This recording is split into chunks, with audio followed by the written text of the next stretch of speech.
a resource for a lot of information. Please keep the session interactive as much as you want to, and we'll be there to help you in whatever best way we can. With this, I would like to have the pleasure to introduce the speaker for the evening, Commander Atul Rodki. Commander Rodki is an alumni of IIT BHU, IIT Delhi, and from FMS Delhi University.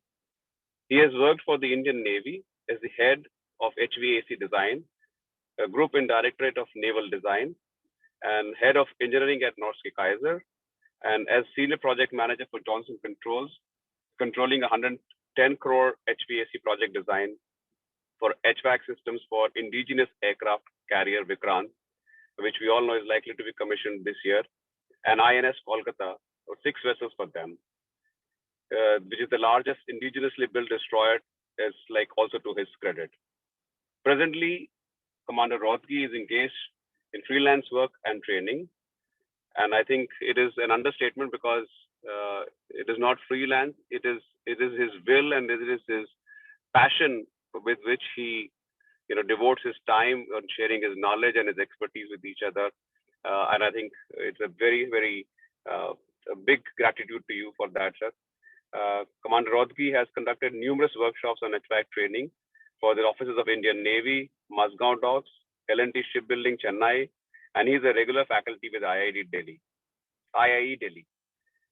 He's also involved in corporate training on behalf of ISHRAE Institute of in Delhi, and he's a very, very respected member of ISHRAE. We also have with us Mr. Jain from Airflow, who will also be showcasing his products, which are in line to what we're going to discuss during the whole session today.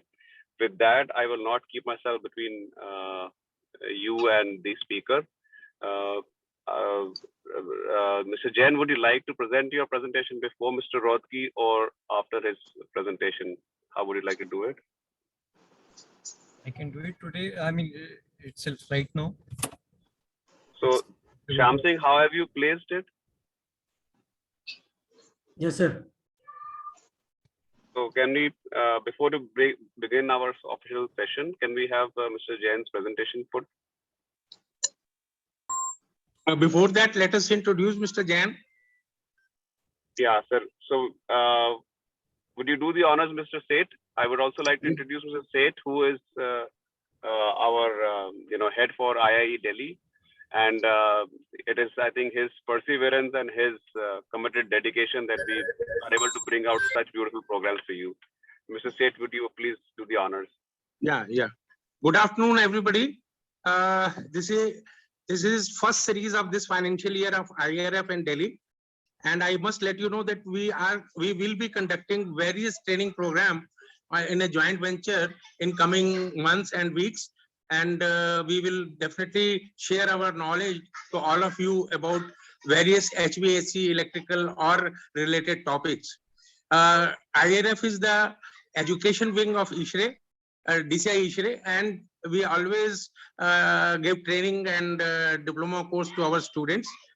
While after finishing this whole program, kindly fill up your feedback form and mention that which kind of topics you will be interested in future, which we should conduct for your benefit. Mr. Abhishek Jain is a very, very sound technical guy in fan technology. He is managing director of Airflow, and he looks after his production, quality control, and various things. He is graduate engineer, and then he has done his masters from IIT Delhi, and he has made many presentations in ISHRAE platform and otherwise in various other organizations and societies. His presentation you will find more on the technical side than the commercial, which also be very, very beneficial to you. And this is interrelated with the topic. And I'll request Mr. Jain to please continue his program. Thank you, Mr. Jain. Thank you, Seth sir, and thank you all panelists. Though, is I'm audible clearly? Yeah, you are audible. Yeah, thank you. Though this part of my presentation is more related to my products, not to the technical aspect, And if anyone have any queries or question, definitely he can ask us. And as we all know that Commander Rotagi is full of technicality, so he is the best one about the topic. Now I cut short my time and let me introduce from the airflow side. My screen is visible to all? Yes, Thank Yes, you. yes. yes, it is visible. So airflow is being established in 1973. Company position itself on the high frequency on client choice. Today we have two state-of-art of manufacturing units with ultra modern systems. Company covers over 1 lakh square feet of area with another 2 lakh square feet of area is under construction. We have a wide range of dealer network across India, UAE and GCC nations. So Airflow is an Indian company exporting its certified ventilation fans from India. Currently, we are exporting to USA, Dubai, Kuwait, Qatar. We have an in-house R&D team and testing facility in consultation with IIT Delhi. We continuously believe in launching international certified range of products, which is being tested in the laboratory across globe. So this is the image of the factory setup we are having there in Greater Noida. It's covered around 1 lakh square feet of area. At the left of us is R&D department. In the middle, it is our air washers and fan section department. Right to us is centrifugal blower and axial flow fan department. So company product range is air ventilation fans, air terminal products, fire and smoke control devices, and sound attenuators. In air ventilation fans, we manufacture axial flow fans, jet fan, plug fans, inline fans, centrifugal fans. So some of the USPs of our axial flow fans are they start from the fan diameter from 315 to 2 meter diameter. They can deliver up to 4 lakh cmh of air at a 93 mm water gauge of static pressure. Our axial flow fans are MCA certified and vane axial flow fans are also MCA certified for air and sound performance both. Our fans are CE certified as per BSCN 12101 standard column 3 for 2015 for 300 degrees Celsius 2 hour. We have a UL listed fans of range. And those fans are also certified for 300 degrees Celsius 2 hours, 400 degrees Celsius 30 minutes. These axial flow fans or vane axial fans are perfect solution for the basement car parking ventilation.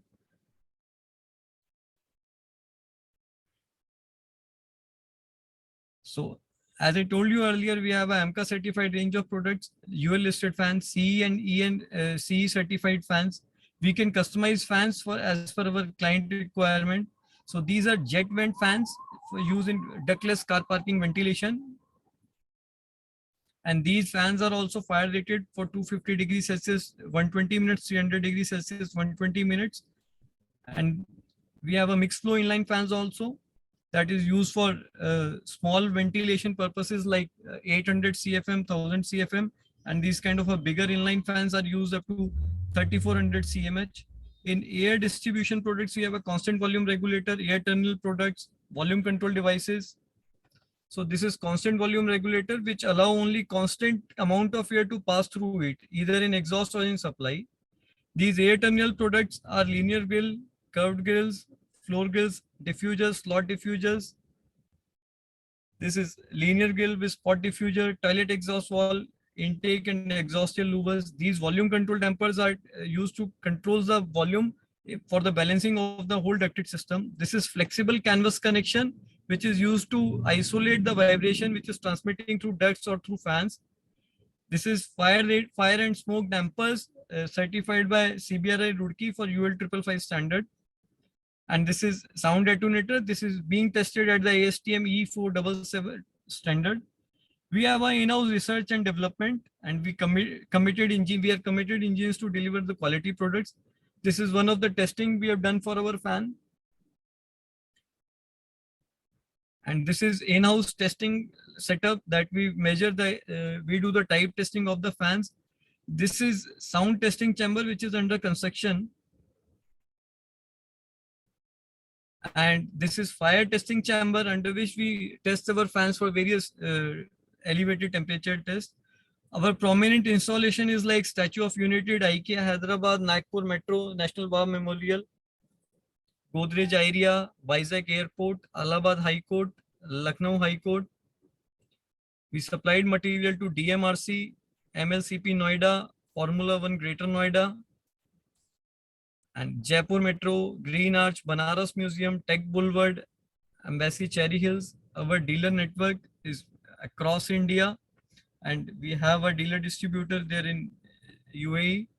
We are ISO 9001 certified company. We have our quality procedures that we follow.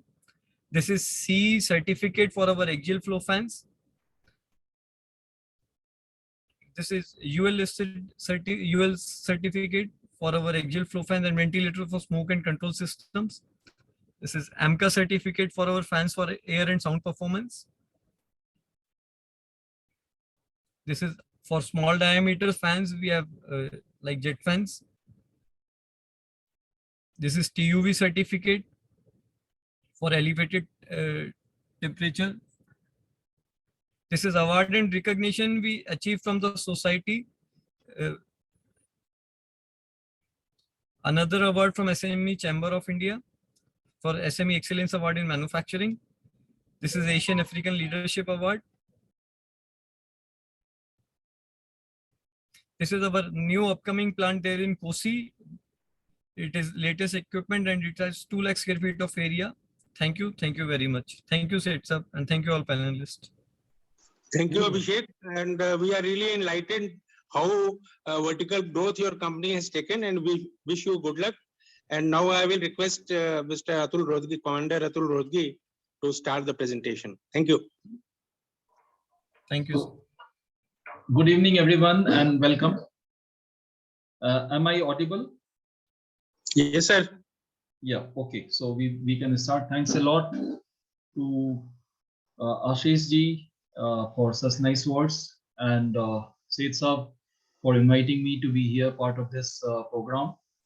We'll be talking about basement ventilation now onwards. I mean today in our discussion today, and I would certainly request from you all that please make it as much interactive as possible, because these are such topics where it's only the interaction, the question answers, doubts raised, etc. They help in our improving our understanding.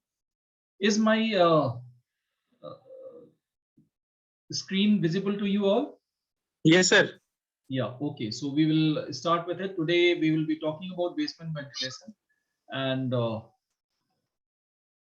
let's start with what is it that we are trying to do. So first of all, let's try to understand what is a basement used for.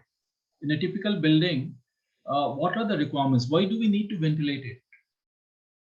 A basement could be used for parking of cars. When cars are parked there, then they will be driven to that place, and then they will be driven out also. They will be going on their own because most of the cars, they have petrol or diesel based engines in them. The emission products will be released within the car parking area, which certainly they do not support breathing for human beings. They do not support life. They have different kinds of gases in them. Carbon dioxide is one of them. Carbon monoxide is also very small percentage, but some amount of carbon monoxide is also there. Sulfur dioxide is there. Nitrogen oxides are there. They are phosphorus oxides also in that. These are all toxic, poisonous in a way. Carbon monoxide is very poisonous. Even very small percentage it can cause that. Carbon dioxide does not support life. Sulfur dioxide does not support life. All these are required to be removed. But is it only this? No. Sometimes, because cars are going there to the basement for being parked for some time, there could be some possibilities of fuel getting spilled from the cars onto the floor. So in case if fuel gets spilled, some amount of fuel, this fuel which comes outside, that will be evaporated. And when the fuel gets evaporated, the vapors will be combustible in nature. They will also not be supporting life. they need to be removed. And therefore, these are the things that need to be removed from a basement in normal circumstances. In extreme circumstances, there could be a fire, a car inside the basement, which is on fire. There will be a lot of heat that will be produced. So we not only, at that time, the requirement of ventilation becomes very serious, and it has to perform a lot of other tasks also. Not only the idea is, the intention is to remove the gases that come out as a result of combustion taking place, but now the heat is required to be removed. In case of fire, the heat is required to be removed. That is one other. If in case of the heat is not removed, then that heat can lead to further spread of fire. A lot of toxic gases will be generated inside the basement, and it has been seen in numerous fire incidents that people die not only because of getting burned, but many more persons die because of suffocation, because of toxicity, which is present in the gases which come out as a combustion product. So those gases have to be removed so that people could escape. And then the requirement further goes on to say that how do the fumes that come out as a result of combustion within that enclosed area space, they could restrict visibility of people. So people might find it difficult to see. What is the result? One is that people will find it difficult to come out of that place because visibility is less. Second thing is, there are people at that time who would be trying to get into that place. The firefighters will be trying to get into the basement when there is a fire, so that they can reach the seat of the fire and then extinguish it. Though there are now devices, infrared devices, etc., which can be utilized by the firefighters, but these things are difficult. The visual line of sight is the best way to tackle fire, to try to extinguish it. And removal of smoke from those areas on such times is necessary so that the firefighters can do their work, the work of firefighting. So these are the requirements of ventilation. Let's read what is there in the slide. That in normal times, the basements are full of, there will be results of normal combustion when the cars are moving. Nothing is on fire, but cars are moving inside this. So carbon dioxide and carbon monoxide and NO2, etc. will be there. These need to be exhausted out and replaced with fresh air, because otherwise, if they are allowed to be there, then slowly and steadily the level of pollutants will increase, and that will not be good. In parking spaces, fuel vapors might also be present. These are also required to be removed. We have told, I have just now talked about it. These gases are highly combustible, one part. And second thing is, these gases are heavier than air. We all think that combustion products will be lighter, yes, when they are hot, but they will become heavier than air when they get cooled. Plus, the vapors, etc., that come out from petrol or diesel, they will be heavier than air, so they will be settling down below, next to the floor. These all need to be exhausted out. Presence of these gases may cause nausea, headache, and these are certainly, some of it is a fire hazard. Now, the requirement is different in case of fire. Then the ventilation system is required to remove smoke from the basement so that evacuation can take place, and to facilitate the firefighters to reach the seat of fire. At that time, first requirement is to save the people. Second requirement is to be able to fight the fire. And that for that purpose, the firefighters need to reach the seat of the fire. At that time, what are the problems that we encounter, that the ventilation system will encounter? There could be excessive heat. So that would mean that our ventilation systems will be required to withstand, the equipment that we use will be required to withstand that heat. There will be presence of toxic and poisonous gases, including carbon monoxide. CO is carbon monoxide. Lack of visibility due to presence of smoke. The smoke will make visibility difficult, will make seeing difficult, and irritability due to breathing problems induced by smoke. Smoke will be causing a lot of irritability because it affects the respiratory tract.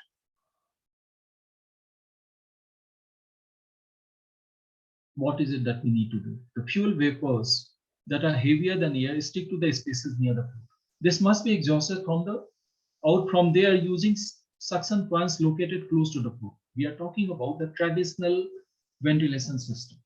The traditional ventilation system will have ducted ventilation. Ducted ventilation, the exhaust points you might have seen in many of the malls. In fact, it should be seen in all the malls because it's a necessity that the exhaust ventilator, at least 20 to 25% of the exhaust must be picked up from near the floor. Remaining all 70 to 75% or 80% can be picked up from the top of that particular floor, but 25% at least must be picked up from the bottom of the floor. Otherwise, we are not making the ventilation is not making the area safe. This is when we are doing ducted ventilation. Car parked in the basement may also catch fire. Cars have fuel, rubber, upholstery, plastics, and many other such materials that are combustible in nature and will produce toxic fumes when on fire.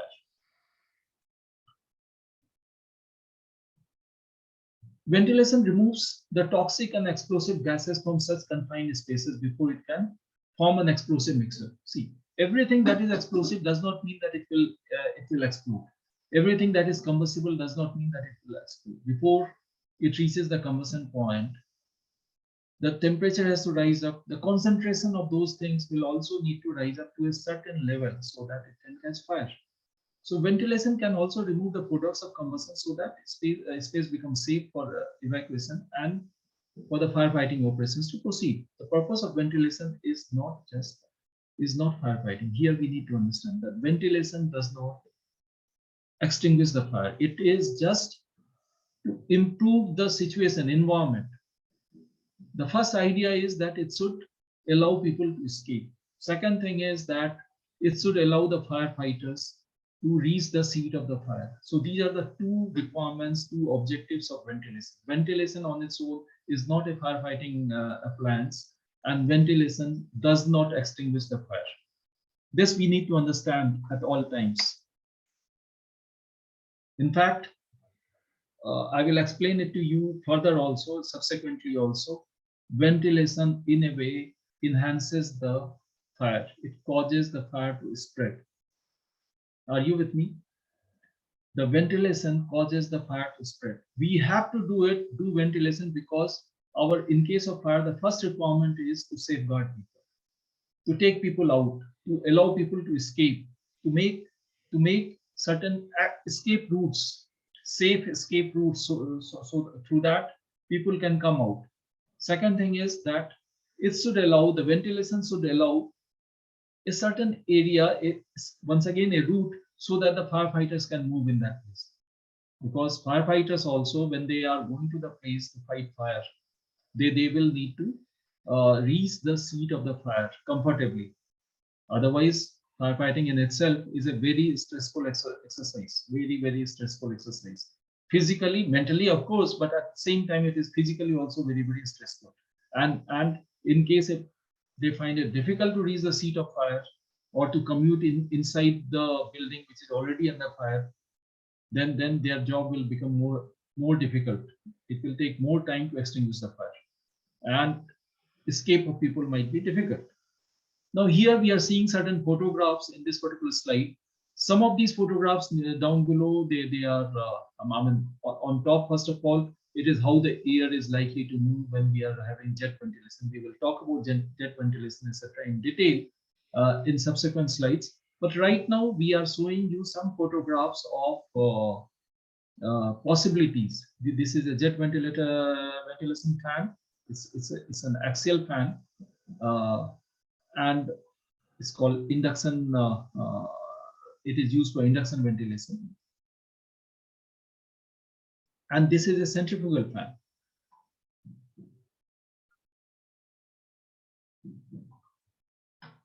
We are talking today about jet ventilation for basement in a big way.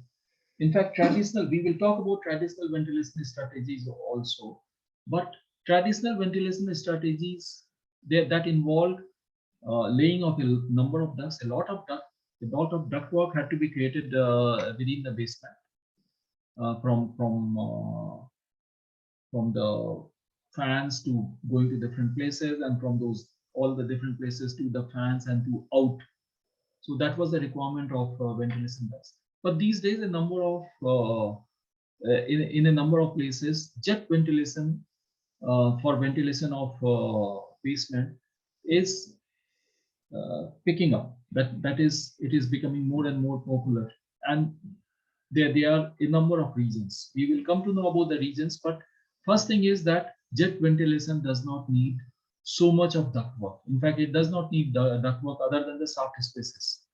In shafts, we have to provide, we have to manufacture shafts or make shafts, but it does not require us to cover the entire area with supply and exhaust ducts.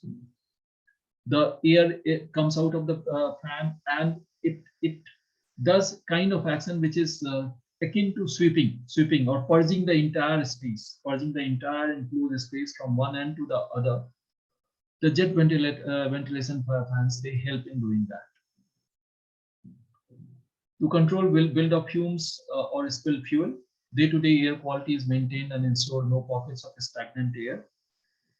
Clearing smoke from car park during and after a fire, limits smoke temperature, structural damage, etc. What is being said is that in normal conditions, the job is limited to removal of pollutants. Pollutants come out, carbon monoxide comes out, carbon dioxide comes out, the various nitrogen oxides, phosphorus oxides, sulfur oxides, if they are present in fuel, they will also be coming out as combustion product, and they will all be there in the air within the basement, which is dangerous. Now, are we required to monitor all those gases? No. Carbon monoxide monitoring is good enough, and it has been seen that in case if we can limit the carbon monoxide content in such enclosed spaces to a certain level, then all other pollutants will also be limited. We will not have to worry about presence of all other gases. Maintenance of carbon monoxide will be good enough. So we have carbon monoxide sensors within inside the basement, and it is required, though it will these things will come out later. But I can tell you that on an average, as per the NBC National Building Code 2016, the average maximum carbon monoxide content inside basement, inside the spaces could be not more than 29 milligrams per meter cube. 29 milligrams of carbon monoxide per meter cube. That is the maximum average carbon monoxide content. But in certain enclosed spaces, certain difficult to access spaces, the maximum allowable carbon monoxide content is 137 milligrams. We will reach there. What happens is that ventilation, whichever way we are doing ventilation, whether it is natural ventilation, or whether it is ducted ventilation, or whether it is jet fan assisted ventilation, the requirement is that we are able to maintain these two levels. The average level is 29 milligrams per meter cube. The maximum level at any difficult to reach point, corner, etc., the maximum level should be not more than 137 milligrams per meter cube. Let's go further. We are also seeing in this particular diagram, there are two diagrams down below. One is the lower one, where fire has taken place. The normal ducted ventilation is being done. In a ducted ventilation, it is very difficult to ensure that the smoke does not spread all over. So it is very difficult to ensure that the smoke does not come backwards. Whereas in jet ventilation technology, when we have jet ventilation, when we utilize jet ventilation technology, it is possible. There could be conditions. I'm telling you that there could be conditions in case if the design has not been done correctly, that smoke could come in the backward direction also. That is called back layering. But as long as we are maintaining the speed of this air above 0.8 meters per second to 1 meter per second, that will stop this back layering. Back layering is the phenomena when the smoke travels backwards from top. Down below, the fresh air will be going sweeping from one side to another, but from the top, the smoke could be coming backwards. This kind of movement is back layering. Back layering is such possibility has to be avoided. Now, control of basement environment. What are those environments? Though there are many different gases that could be present in the basement, control of carbon monoxide can effectively bring all other contaminants also within acceptable limits. So we do not have to worry about nitrogen oxides and phosphorus oxides or sulfur oxides, whether they are present in air or not. If we have a carbon monoxide sensor, not one sensor, many sensors, but if we have carbon monoxide sensors, if we are maintaining the carbon monoxide level within the basement, it has been seen that all other pollutants, all other such gases will remain within acceptable level. Carbon monoxide needs to be brought to an average level below 29 milligrams per meter cube of air, to not more than 29 milligrams average, when you take the entire space into account. While in isolated and confined spaces, the corner areas, difficult to reach areas, in isolated and confined spaces, the maximum limit of carbon monoxide could be up to and not exceeding 137 milligram per meter cube. This is as per the NBC, National Building Code 2016. Partially open garages with no mechanical ventilation can also exist. That is for natural ventilation, provided that the sides are open. A minimum, how much? A minimum of 2.5% to 5% of the floor area. If the total floor area is say 1,000 square meters of a particular basement parking, in 5% will be 50 square meters. If we have 50 square meters of window area properly situated, so that cross movement of air could take place. So 25 meter square on one side and 25 square meter on the other side. In case of such openings are available, then the basement will not need any mechanical device for environment control. However, in case if 50 square meters of opening cannot be provided, or there are restrictions, obstructions on openings are there, but there are obstructions in front of them, then we need to provide additional facilities, mechanized facilities for ventilation of basement.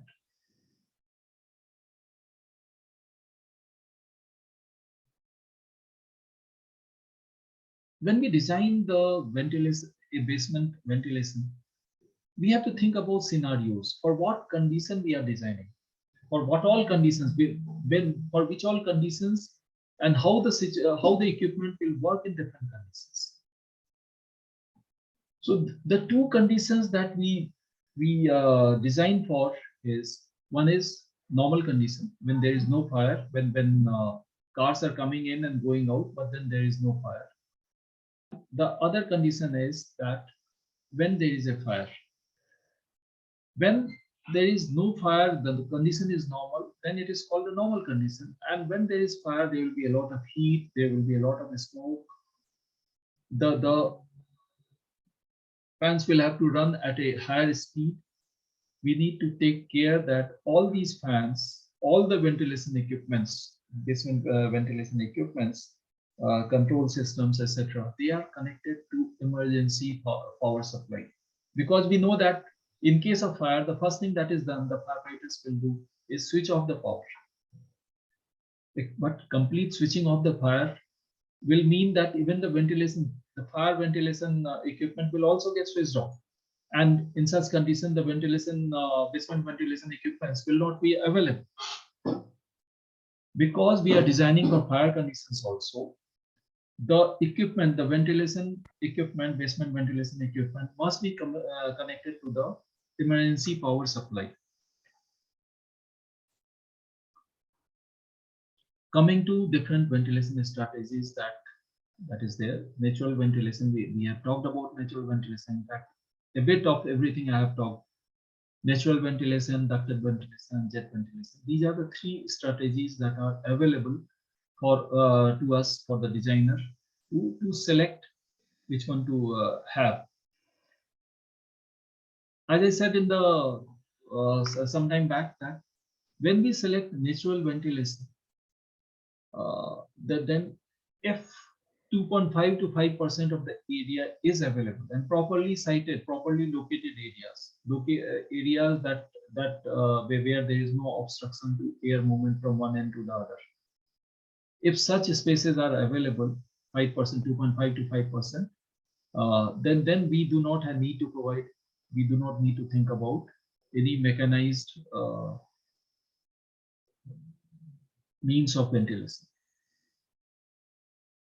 However, then when such facilities are not there, such that much of openings are not there, or if there are obstructions, or if there are lures, then we will have to think about mechanized ventilation methods. In naturally ventilated car parks, what of it could be in basement?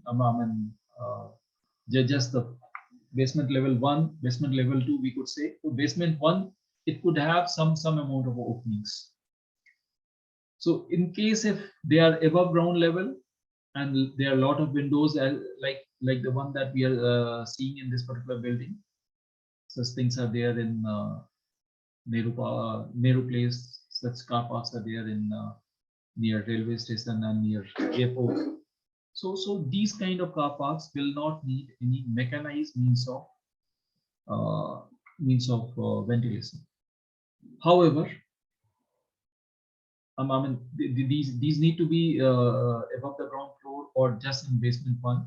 Permanent wall openings on each level equal to at least 2.5% of the plan area arranged to provide cross ventilation.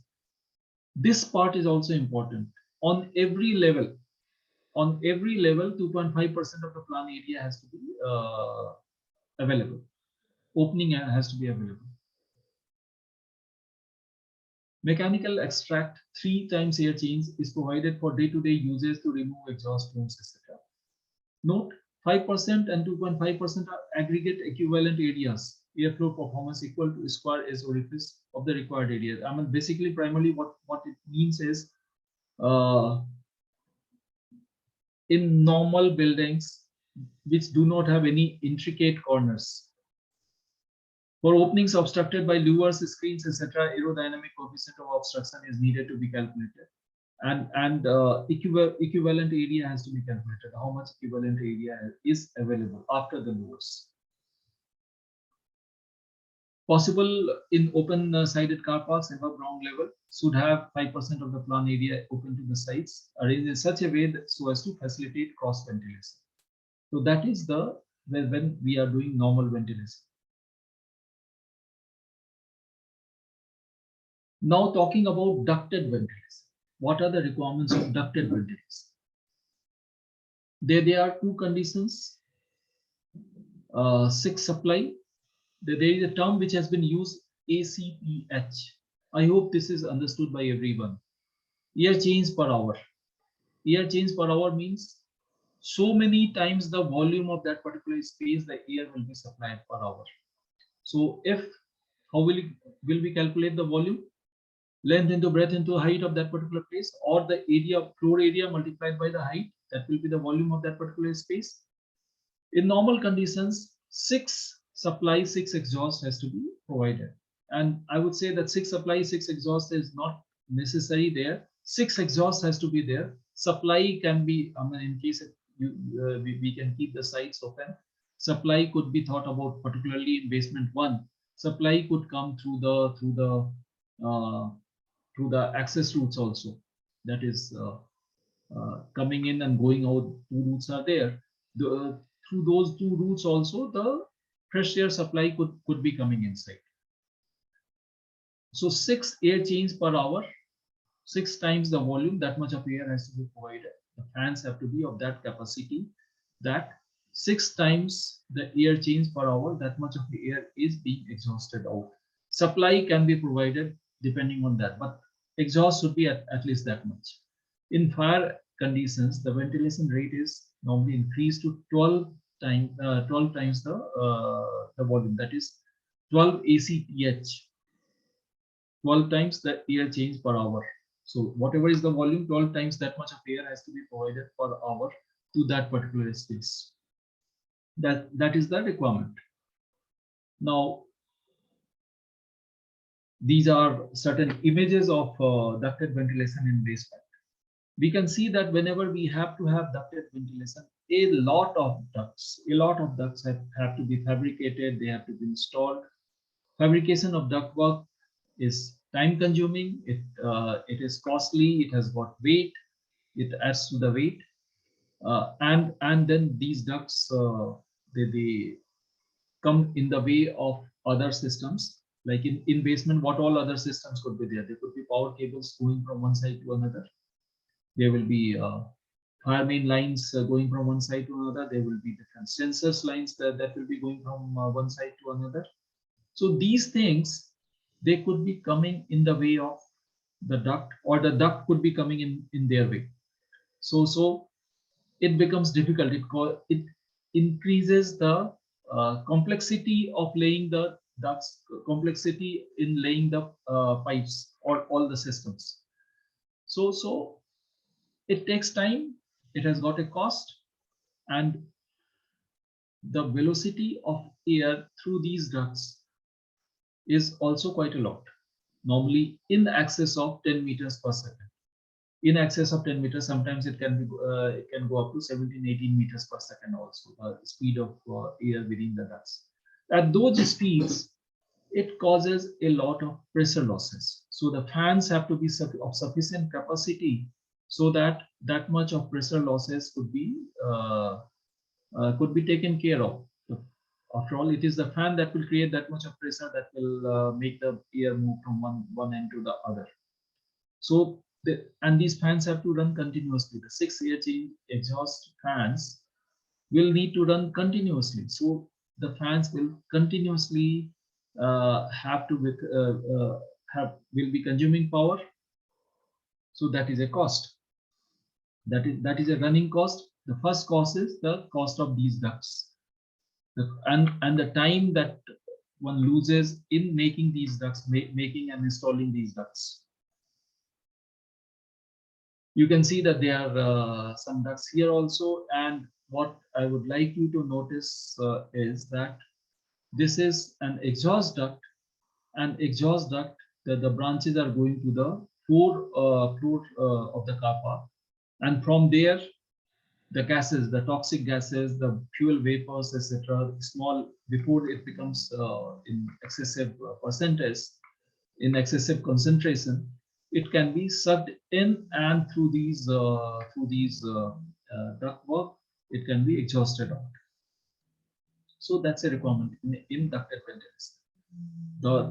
The fuel fumes, certain gases which are heavier than the air, that must be sucked out. At least 25% of such gases 25% of the total exhaust must be taken from the bottom of the basement.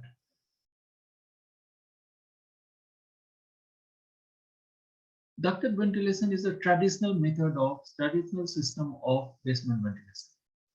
Here, supply and exhaust air of air is being done through dedicated ducts. So they are supply ducts, they are exhaust ducts. Though I am saying that supply ducts are there, but supply ducts are there in lower basements. In all places, particularly on basement 1, level 1, supply ducts may not be there.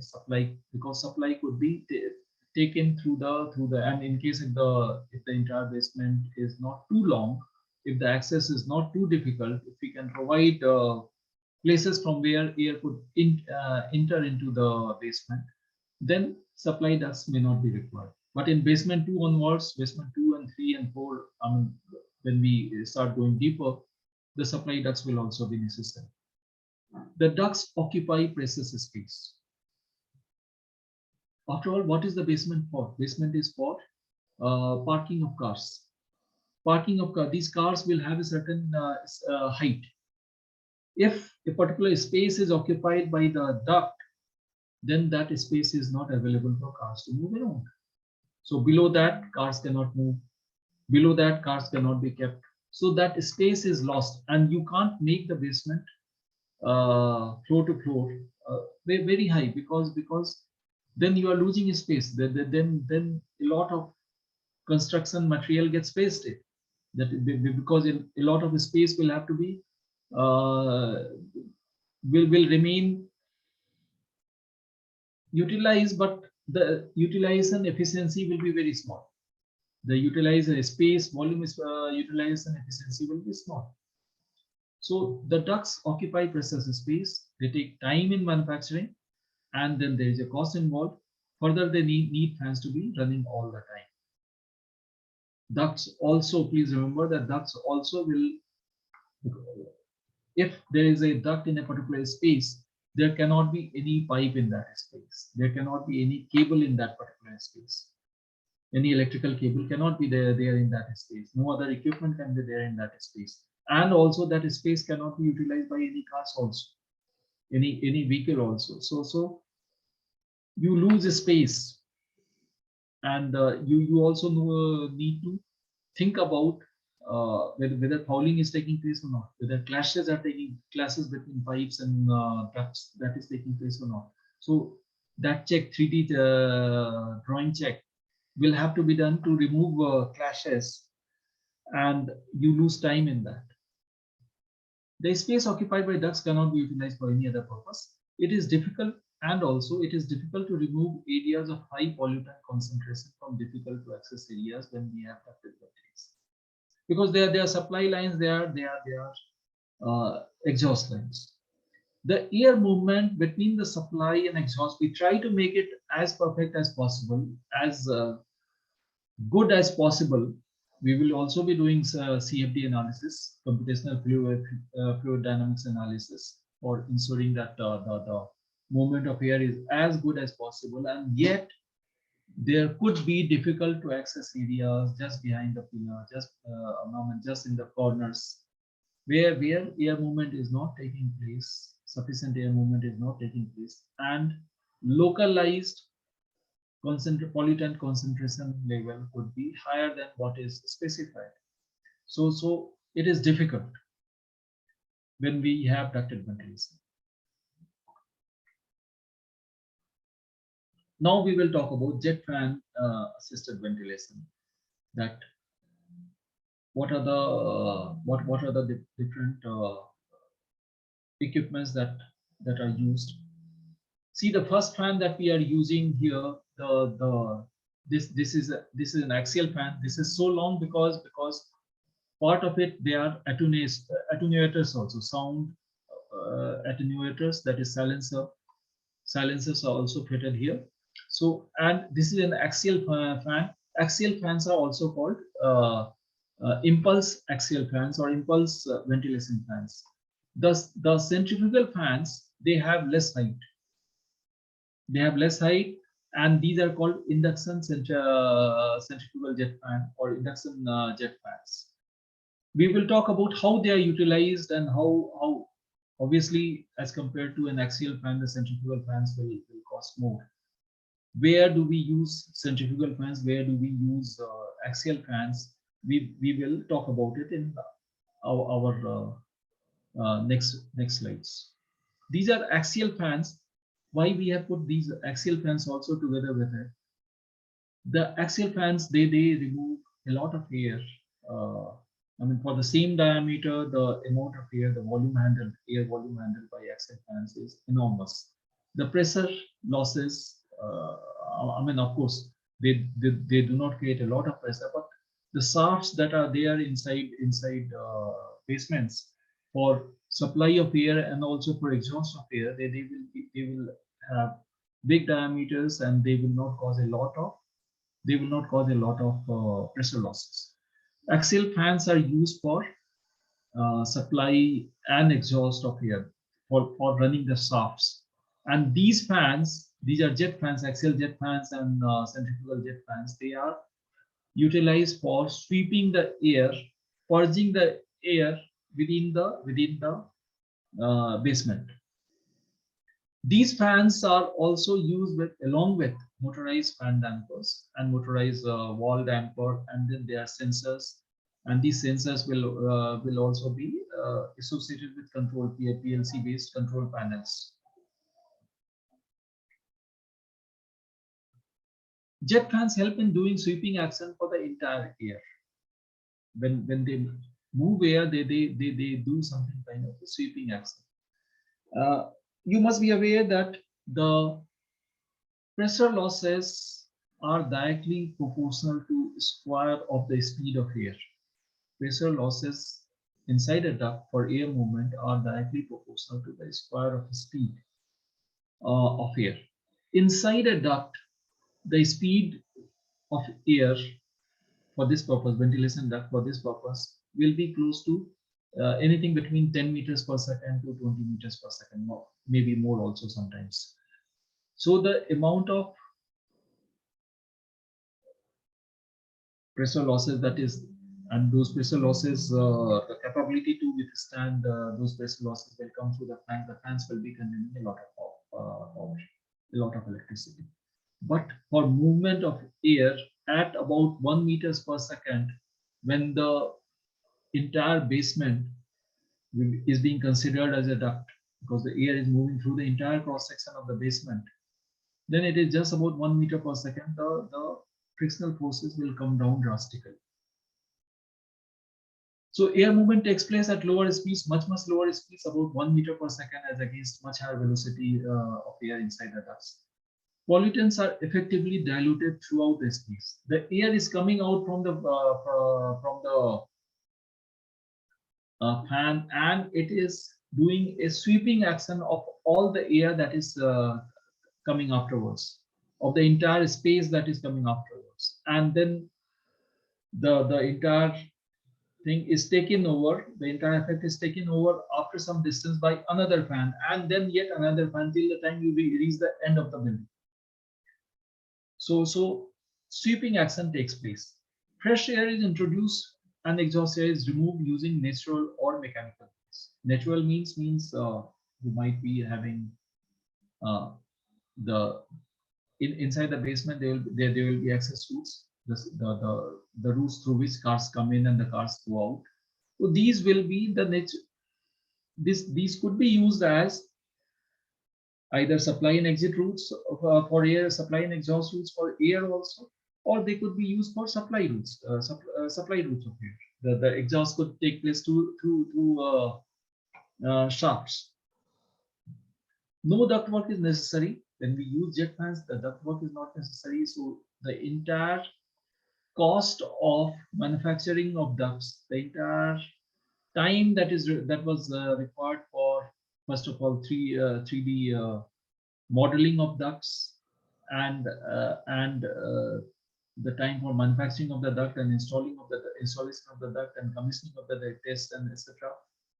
All that is no longer required. You just buy the fan from the manufacturer. The manufacturer will have a lead time, but in many times for certain models, the fans will be readily available also. You just buy the fan, get it to the place and install it. No ductwork is necessary, so you do not lose any time in that. A lot of cost is also saved. Jet fans provide a direction to the air to move.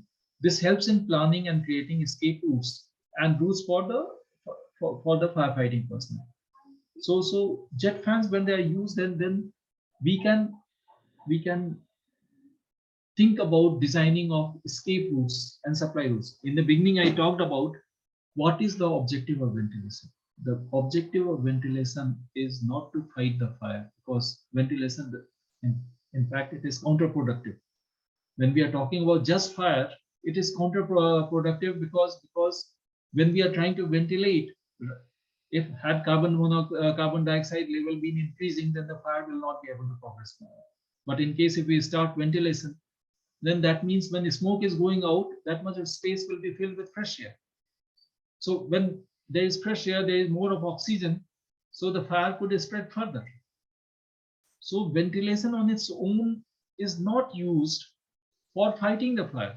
Then what is the objective? The objective of ventilation is to provide escape routes so that people could escape, so that firefighters can move inside the building when there is fire. So that is the idea, that is the objective. And when we have a jet fan assisted ventilation, then there are some clearly defined routes which remain clean, which remain free of the smoke when there is a fire. So jet fans provide a direction to the air to move, and it helps in planning and creating escape routes and routes for firefighting personnel.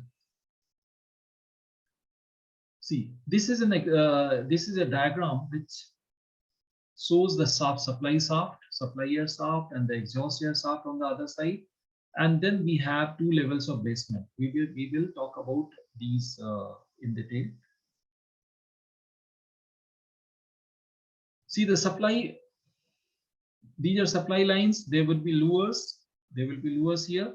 The supply in basement one, it is not difficult to reach. So there could be a supply fan. There may not be a supply fan. The air might be coming on its own also. As long as exhaust is being done, the air might be coming on its own also. So these are lowers through which the air enters. These are jet fans, which is being used. So this jet fan, when it is in use, when it has been switched on, it sucks the air and then it moves the entire air in front. And when its effect gets diminished, there is another fan which takes over, and that makes the air move further forward. And at the end of this particular basement, other end of the basement, there is an exhaust fan which is sucking the air and throwing this into the shaft space, exhaust shaft space, and through this exhaust shaft space, the air will be going out into the atmosphere, into the open atmosphere. They are carbon monoxide sensors inside the building. We have talked about carbon dioxide levels. These carbon monoxide levels, we have digital sensors for this, and these digital sensors are connected to control panels. And once they feel that the carbon monoxide level is going up, then they will switch on they will send the inputs to the controller through which the inputs will come to these fans. These fans will get switched on and the air movement will start taking place. So air movement takes place. That is on the first on the basement one. In basement two, there is a difficulty in movement of air. So there is a supply fan, and then after that the air moves from one end to another with the help of these jet fans. And at the other end, once again, there is an exhaust fan which will make the air go out. Now, one thing that we need to understand is that these lures on the exhaust side, they are motorized. They are motorized dampers.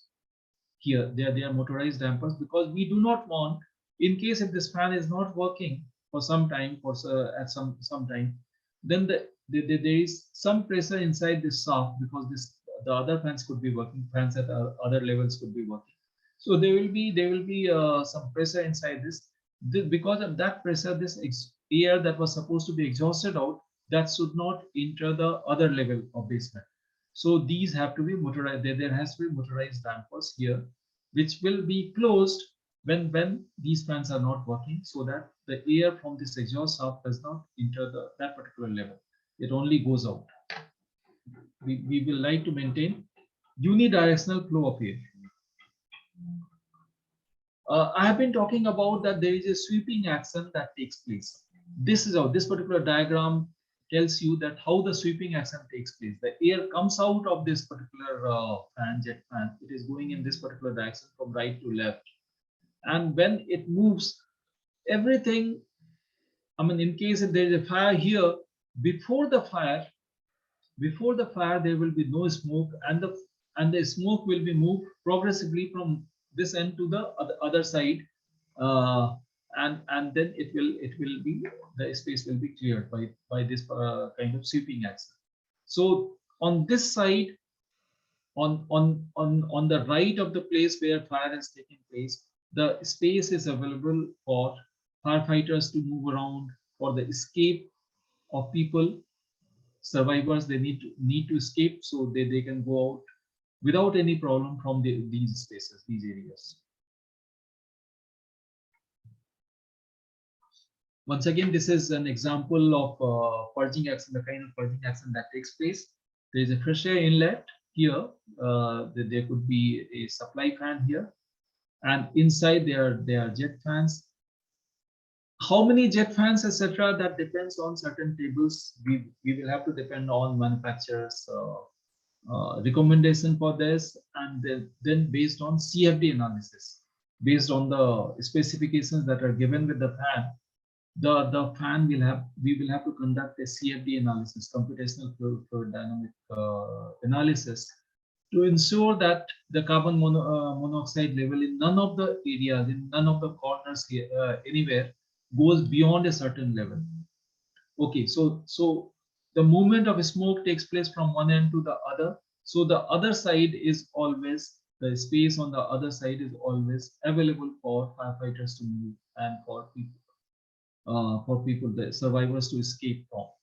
Even otherwise, when these fans are working, within certain seconds, the space is expected to be clear. Now, what are the kind of jet fans? I have shown you the diagrams. There are two kinds of jet fans: impulse ventilation fans, which are axial fans, primarily axial fans. They are called impulse ventilation fans. And centrifugal fans, they are called induction ventilation fans. Induction ventilation fans, that is centrifugal fans, that their height is less, and they are used when the height available, floor to floor height within the basement, when the height, that particular height is not much of height is available there, then we use centrifugal fans, induction ventilation fans, and they are also used when we have to, in case if the configuration, the geography, the layout of the beams is such. Please बड़ा कर सकते हैं? So just 1 minute. So just 1 minute. I think there was a mistake there. Are you able to see the slide? Types of jet ventilation fans? We are seeing the slides. Yeah, okay. इसको बड़ा करने के लिए, okay, let me see. वो नीचे वो बना होता है कप जैसा, उस पर क्लिक कीजिए. सर उससे कई बार स्लाइड्स मूव नहीं करता. अच्छा. Slides move नहीं करता, so that is there is a problem there. We were on this particular slide. That is, we were talking about impulse ventilation fans and induction ventilation fans. What are the benefits of jet fans ventilation? It leads to 80% reduction in power consumption. I have explained to you that the speed of air when we are using a jet fan is much less as compared to the speed of air that is used in a ducted ventilation fan. Plus, a jet ventilation system, basement ventilation system, is computer controlled. Normally, computer controlled. You have variable frequency drive or variable speed drive in the motors, and the motors decide with the help of control panel and computerized controls. Sensors, digital sensors, etc. It is decided that as to at what speed, whether the fan will be running at all or not, or if it is running, then at what speed it will be running. So the fans are not running at all times. It is not required to be running at all times, and it leads to 80%. Thus, it leads to reduction in it almost about 80% in power consumption. Then as there is no ductwork involved, the project becomes much simpler to execute, cheaper and lesser time consuming. So as A designer, as a project manager, you take much lesser time. The cost is less to commission the project. It occupies only 0.5% of the ceiling area, whereas ducted ventilation will occupy a lot more ceiling area. So when I say that the ceiling area, only 0.5% of the ceiling area is being occupied, that means you have a space crunch only in that much region, as compared to when you use a ducted ventilation system. Then wherever the duct is passing, that means that in that space, the height that is available to you is limited, and you can't have tall vehicles coming there. So jet fans are used combined with variable speed drives, motorized dampers, PLC-based digital carbon monoxide and temperature sensors, and control systems. They are able to maintain cleaner environment in all times using demand-based ventilation. So what is done is the fans, as I said, the fans are not running at all times in a ducted ventilation. In jet ventilation. This is a computerized system. It's a demand-based ventilation system.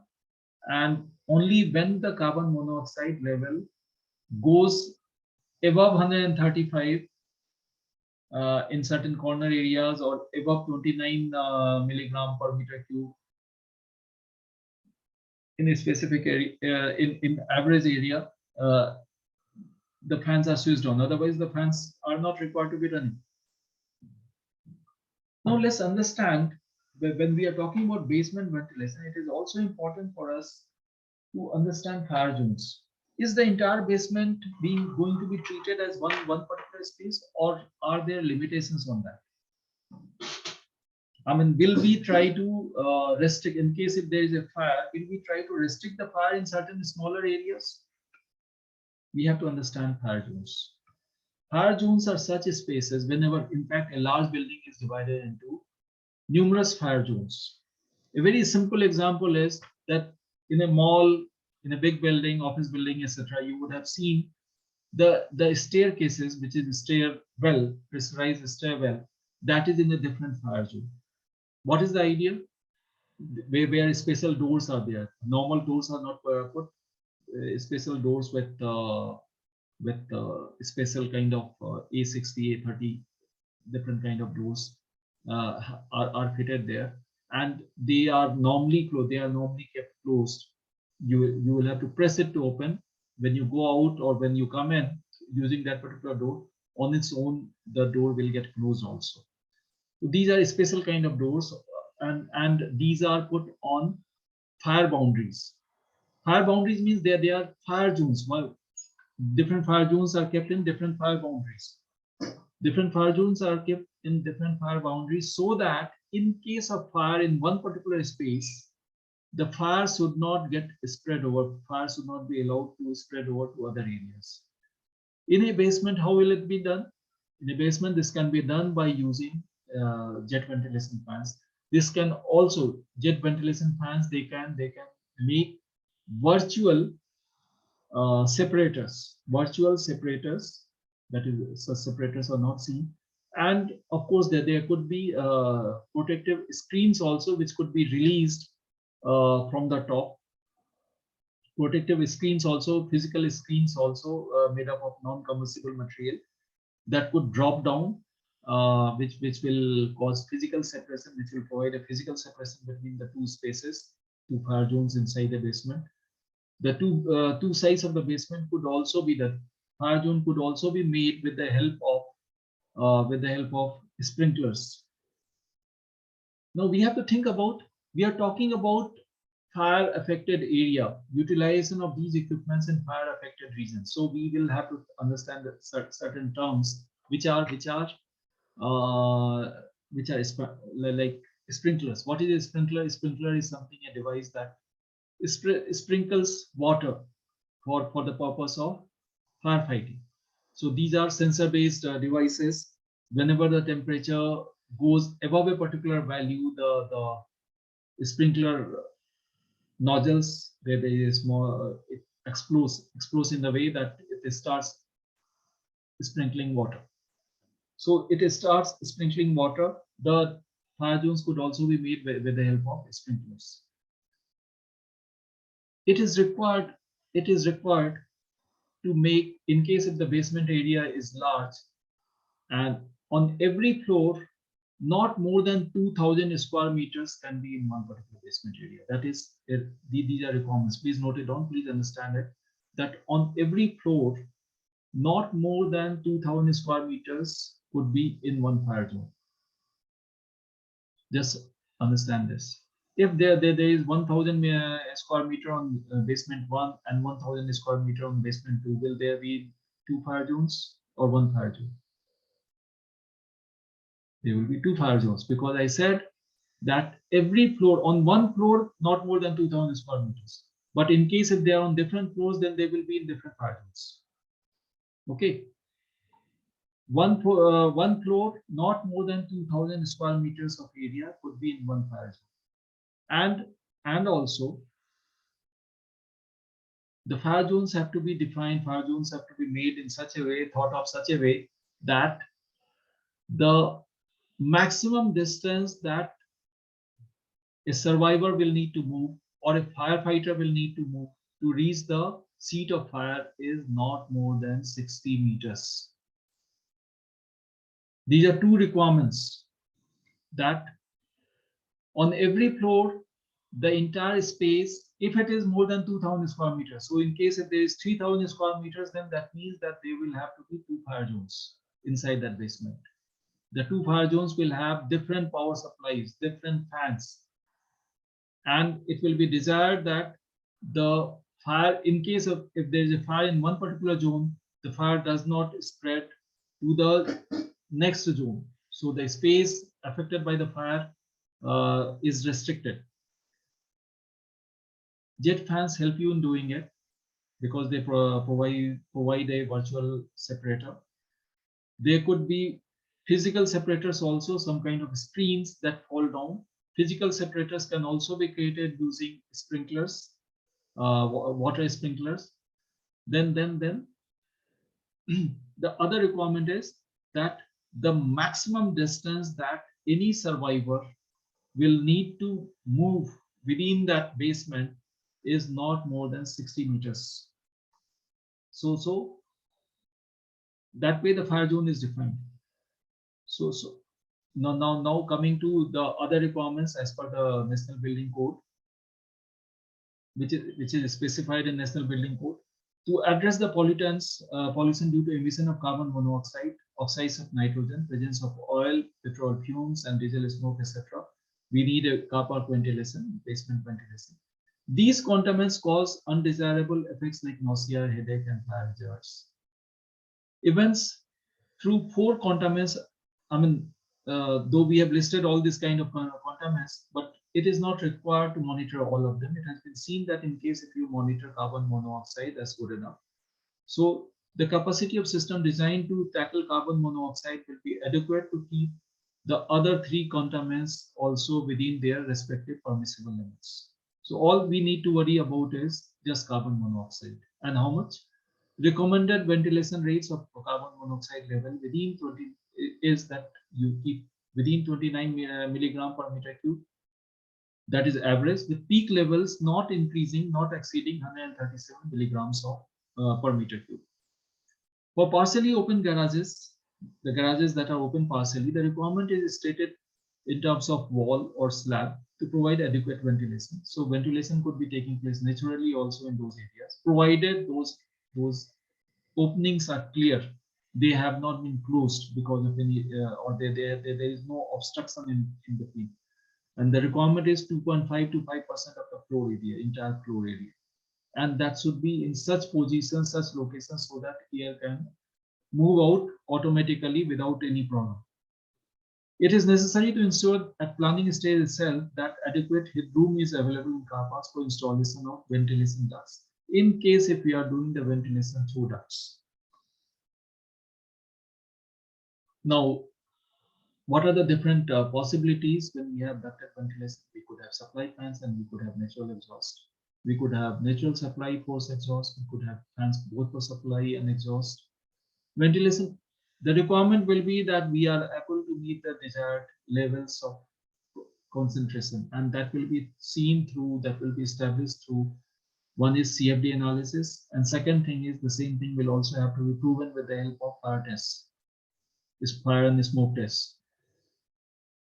So ventilation may also be done with or without ducts. Different arrangements could be fan with metallic duct system, fan with textile duct system. However, textile ducting is not will be limited to use in normal conditions only. So such systems will not be for fire conditions. Use of jet fans without ducts. Jet fans do not need any ducts, as we have told you. This particular slide is the famous slide that is used in all fire fighting trainings. The National Fire Safety Day has just passed 14th April. They conduct drills in many places. So all of you or many of you might have had a chance, might have been exposed to this particular triangle very recently. This particular triangle is called fire triangle. In the center there is fire. On one side there is oxygen, the other side there is heat, and the third side there is fuel. A fire takes place only when these three things come together. In case if any one of these is not present, then fire will not be there. So if heat is not there, oxygen and fuel is there together in one place, fire will not take place. If oxygen or fresh air and heat is there, but fuel is not there, once again, there will be no fire. And if just heat and fuel is there, but there is no oxygen or no fresh air, there will be no fire. Now, some time back, I was talking to you whether ventilation is desirable from, or does ventilation help in suppression of fire or extinguishing the fire? The triangle, this particular triangle explains it, this tells in loud and clear terms that the moment you start ventilation, the fire will tend to spread.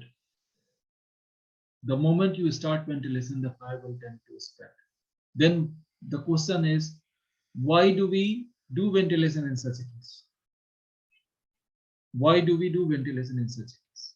Because it has been seen that the deaths, life safety is very important to all of us. In case if there is a single person who is entrapped inside a burning building, inside a car park, it is our duty, primo's duty, to make sure that that person is taken out first. We do not think about the losses in terms of material. It is required that that person is brought to safety first. So what is it that we need in that case? For that person to come out, he may be, the accident has already taken place, the fire has already taken place. That particular person may and may not be in a position to move on his own. He might need support also. He or she might need support also at that time. We have to provide a clear passageway, safe passageway, safe escape route for that person to come out. That person could be a survivor. That person could also be a firefighter. When we do the ventilation, the fuel and heat is already there, but when we do the ventilation, the fire spreads. But even at the cost of spreading fire, we can, by providing ventilation, we can provide a safe escape route. And it is the objective of this ventilation is to provide safe escape route. Ventilation and route for fire escape. Ventilation has to provide a smoke-free, fire-safe route for escape of in the eventuality of fire. Smoke is required to be guided away from entry and exit of the basement. That could be used as escape route in an emergency. So either the entry route or the exit route, or both of them, we could use as escape route. But this has to be decided in the planning stage itself, in the building stage itself, so that the entire planning, the entire equipments could be aligned in that manner. For facilitating this, the fresh air needs to be supplied through these routes. And if we are supplying the fresh air through that, the escape route will be maintained. Can we, it is 6:33, can we have a 5 minutes break to have water, etc., and then restart? Samsung? Yes, sir. Sir, Yeah. Yeah. Can we क्या कह have रहे हैं, a, sir? can we have a 5 minutes break to have a sip हाँ, of you can water? have 5 minutes back. Yeah, and then Let start others again. also, 5 minutes from now. take their convenience.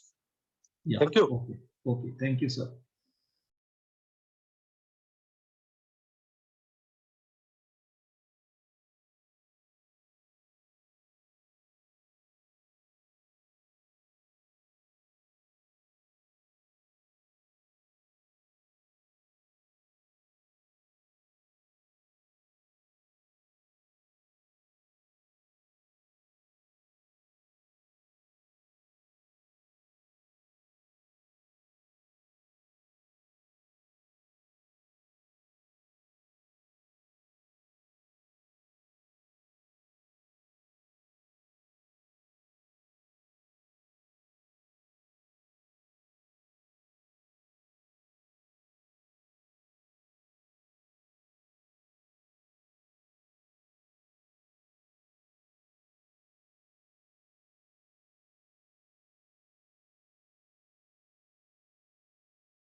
Welcome, sir.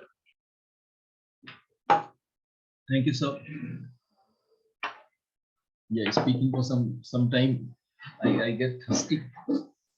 Okay, all participants, please confirm you are able to hear me properly till now. Whatever I have been able to, I've been trying to speak.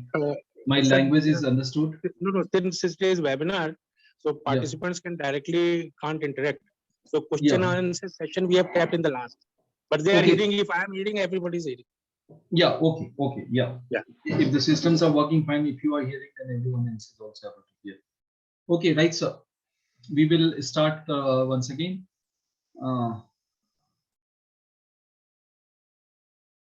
From where we had stopped. We were talking about ventilation to provide escape routes for fire escape. And And that is the objective. It is very, why I have been trying to emphasize on these things is because we have to understand very clearly what is the purpose of whatever we are trying to do. The purpose of ventilation is not to do firefighting. It is the purpose of ventilation is to allow people to come out of that particular place. Okay, so all our efforts have to be directed towards that. Whatever we are trying to do has to be directed towards life saving. Now, basements sometimes could also have a sewage treatment compartment. In case if there is a sewage treatment compartment, then what is the effect of it? A sewage treatment compartment will have, within that compartment, there could be some amount of ammonia and some amount of hydrogen sulfide, etc. that will be generated. Sometimes these gases, they leak out into the room also. If STP compartment is there within the basement, it is required, it is desirable to keep it separate, so that these gases, in case if they leak out, they do not leak out in those areas which are through which people are passing, through which vehicles are passing, through which people are passing, and they will not be exposed to these gases. So because these gases do not support life, they are toxic, and people should not be exposed to that. So right now, I would say that these compartments should be kept out of the basement area which we are planning, and for them the ventilation has to be separate. Similarly, basements having generator rooms also, the desirability is once again that they must remain separate. They should not be, because the generator room itself can be a source of fire, because there is diesel in that particular place, there are engines in that particular place, and then there are gases coming out, combustion gases which are coming out. In case if the exhaust duct leaks, then those gases could get spread, could find a way into the basement where people are moving around, and those gases are poisonous. So therefore, the generator rooms must be kept away, kept separate from the rest of the basement. Right now, only this much we will talk about, because generator rooms will have also heat that has to be handled. So for that particular heat, we have to think about how much air quantity is going through that, and what is the temperature rise. That we will talk about separately. We can talk about it separately. There are basements where battery charging rooms are also there. Why I'm talking about these, there are different kinds of compartments in basement. The reason being that each kind of compartment has got a different kind of gas. Hydrogen is combustible. It is explosive in nature, provided in case if it is above a particular percentage. It is explosive in nature, and it is lighter than air. The air density, the air molecular weight is around 28, whereas the molecular weight of hydrogen is just about 2. The molecular weight of ammonia is 17. So that is also lighter than air. If we are talking about STP compartment ventilation, then the exhaust has to be on top. If we are talking about ventilation inside a battery charging room, the exhaust has to be taken from top, because hydrogen is there. In STP compartment, there was ammonia there, but in STP compartment, once again, there is H2S also, hydrogen sulfide also. Hydrogen sulfide is heavier than it. So hydrogen sulfide will have to be removed from the bottom of the compartment. So in STP compartment, the exhaust has to be both on top as well as in bottom. We have to remove air from both the places. In battery charging room, we have to understand the kind of gases that are present. Hydrogen is lighter than air and explosive, so it has to be removed from top. In normal basement, there will be air, of course, that has to be removed. Used air. There is hot smoke which is going to be on top, on the upper regions of the basement, and then there will be fuel fumes and cold smoke. smoke that has already become cold. That will be settling down. So that has to be exhausted from bottom. It is important to us to understand the kind of gases that are present in that particular basement so that we can provide a way for that particular gas to come out. Okay, so let's move forward. Shapes of inlets and outlets. We will get into now. We are doing the first part of the discussion, and we will then now move towards certain amount of computations, as also understanding how the design is done. But before that, the lighter part, that how this whole system is designed. The intake and exhaust, we have to think about how they will be provided. The intake and exhaust, which is there from which either intake we are sucking the air from outside, or we are exhausting the air outside. We have to provide something called gooseneck, or something a mushroom top, through which air could go out, but rainwater will not come in, through which bird droppings will not come in, or birds will not be able to fly in from there through them. So these mushroom tops, or these kind of goosenecks, they are provided for air entry and air outlet. Also, we need to understand is that the inlets and outlets for these the pressure supply into the basement and the exhaust that is coming out of the basement, they have to be separated, well separated from each other, so that there is no possibility of short circuiting of these two different streams of air. The best will be that we could provide the supply on one side of the building and the exhaust on the other side of the building, so that there is no possibility of any mixing. The other thing that we have to understand, in case if we have to provide, or we have the design says that we have to provide both inlet and outlet on the same side, then we have to make sure that, because exhaust gases will be hot, so exhaust is provided on top and the supply is provided in the bottom, so that supply does not suck in the air that has been exhausted out. There has to be also a physical distance. The normal thing is that 6 to 8 meters. In fact, as much as possible, but the minimum is 6 to 8 meters distance must be there between the supply and exhaust parts. So wherever a supply is being taken from, there should not be within 8 meters of that radius, there should not be an exhaust taking place. Otherwise, there will be a possibility of short circuiting. Whatever is being exhausted out will find a way to come in through the supply intake. That has to be avoided. Talking about equipment safety endurance requirements. In fact, when Mr. Jan was talking about his equipment, he did talk about equipment that are capable of withstanding 300 degrees centigrade for period up to 120 minutes. There are different standards, and they specify that the firefighting, the equipment, smoke control equipments, they must be able to withstand the higher temperature, that is around 300 degrees centigrade, and at least 60 minutes they must be running. They should be capable of running. So in such conditions, the equipment has to be capable of doing that. We also have to understand that it is not only the equipment. In case if we have a ducted ventilation, then a sheet metal duct will not be useful for that kind of application.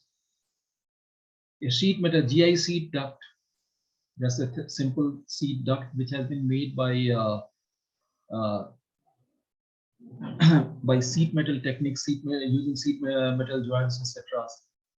That will not be able to withstand the thermal stresses that will be developed when the temperature goes to 300 degrees centigrade. So the entire system will collapse. They have to be, these ducts, when we are talking about ducted ventilation, these ducts should be made up of thicker welded construction. They should have a thicker welded construction, which will be able to withstand the kind of thermal stresses that will be generated when there is a fire. Otherwise, we might think about that we have created a system for ventilation, exhaust ventilation, but it will not actually exist when there is a need, because those things will collapse because of the stresses, thermal stresses that are generated. The ducts, etc., should be made up of GI sheets, thicker ones. Use of aluminum ducts or cloth ducts is not at all advisable. You cannot use aluminum, you cannot use cloth ducts for such purposes.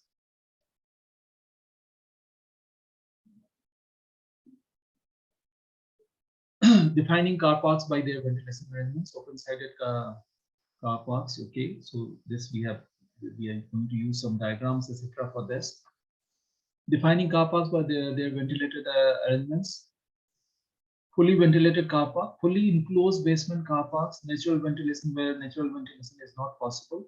We will be providing mechanical extract. 6 air changes per hour, 6 ACPH is provided for day-to-day uses. 10 air changes, in fact, the NVC says 12 air changes also. So 10 to 12 air changes per hour on the fire floor in the event of fire. Operating temperature 300 degrees centigrade for 60 minutes at least. The ductwork and fitting, the melting point, aluminum melts at around 660 degrees centigrade. So aluminum cannot be used. The duct work and fitting should be made up of material which has got a melting point above 800 degrees centigrade. That is, GI will be a material, but thick GI which is of welded construction, not sheet metal construction. At least 2 extract fans for with secondary power supply to operate in case of main supply failure. So see the exhaust fans which are supposed to operate in fire conditions, they have to have an alternate power, secondary power supply.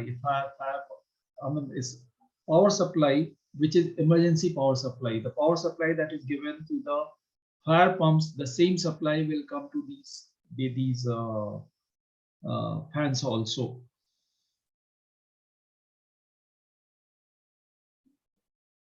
To lay the ventilation ducts in basement, the following care has to be taken. Care for head space, as the ducts will occupy space. The same space, if used by duct, will be lost for vehicular movement. So we have to take care about the head space, and we have to plan for it right in the beginning. As far as possible, the ducts need to run parallel to the beams and not crisscross. They should not be going. In case if they are running parallel to the beams, then they can be at the same level also. But in case if they have to cross the beams, obviously you cannot cut the beams to take a duct across. So you will have to use the duct which is, you will have to locate the duct which is below the beams.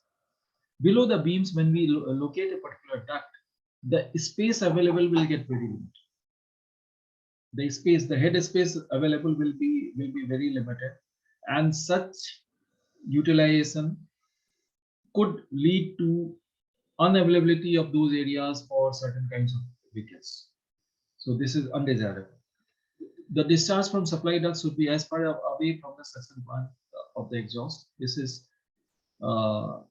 has to be maintained both inside and outside, inside the building as well as outside the building. Inside the building also, the positions of the supply point and the exhaust point should be such that the air is made to move the maximum distance within the space.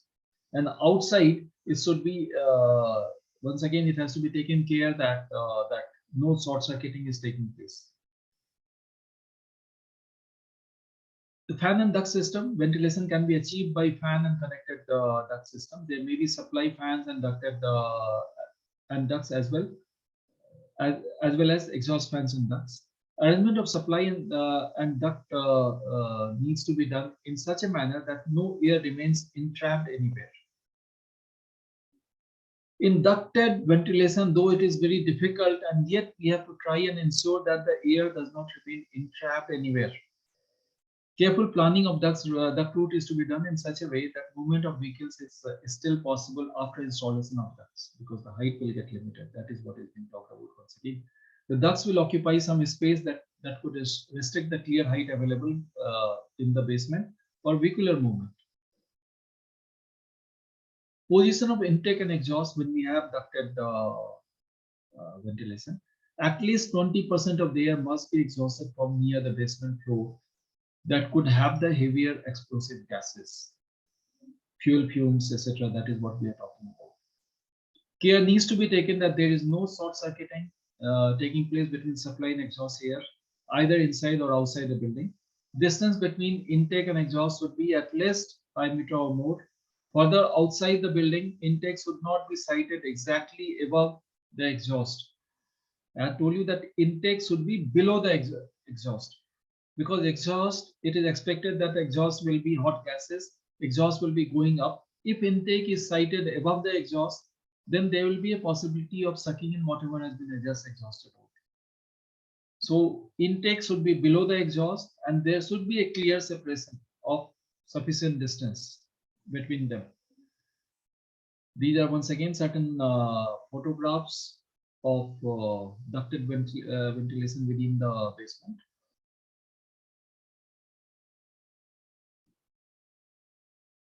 Ducted ventilation limitations. Available space for air supply and air exhaust is limited. So-called dead spots with no movement of air at all.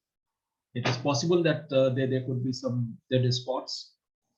There is only limited space available to install ductwork. And that is why we have to be careful that the ducts are running parallel to the beams and they are not going crossing the beams from below. Junctions of ductwork and other installations, that becomes a limitation. We also have to think about there is no fouling taking place between the ducts and the electrical cables. There is no fouling taking place between ducts and fire pipes or soil pipes, etc. Air movement in the car park is not sufficient to avoid local high-level pollution peaks. It is easy to maintain a general level, average level using a ducted ventilation system. But it will be very, very difficult, next to impossible, that local high-level pollution peaks also can be avoided to the required. It is going to be very, very difficult. Extensive coordination between with other disciplines. That is, I've been talking about clashes and fouling. You have to be careful. So you have to interact with the structural designer who designs the beams. You have to interact with the electrical people who design the electrical fittings. You have to interact with people who design the sprinkler system, lighting, etc. Space constraints for vehicles used for material transportation. Material transportation, those vehicles could be taller than cars, regular cars, and there will be constraints in when we have ducted ventilation. So we have to think about routes that are available for those taller vehicles. Hindrance to CCTV images, cameras, because ducts, when they are put, they come in clear line of sight also. The cameras also are put in corners, etc. So they can come in the line of sight and it might cause hindrance to CCTV images. We have to think about it. We are seeing these ducts. There is a beam here, below that there is a duct crossing, and when it is crossing like that, it could come, the height could come in the way of cars. This is an example of ductwork going down because exhaust has to be picked up. 20% of the exhaust has to be picked up from bottom. But this also has got a problem that such ducts which go to the bottom, that could come in a way of vehicular movement, and that way the cars will get damaged, the ducts will also get damaged.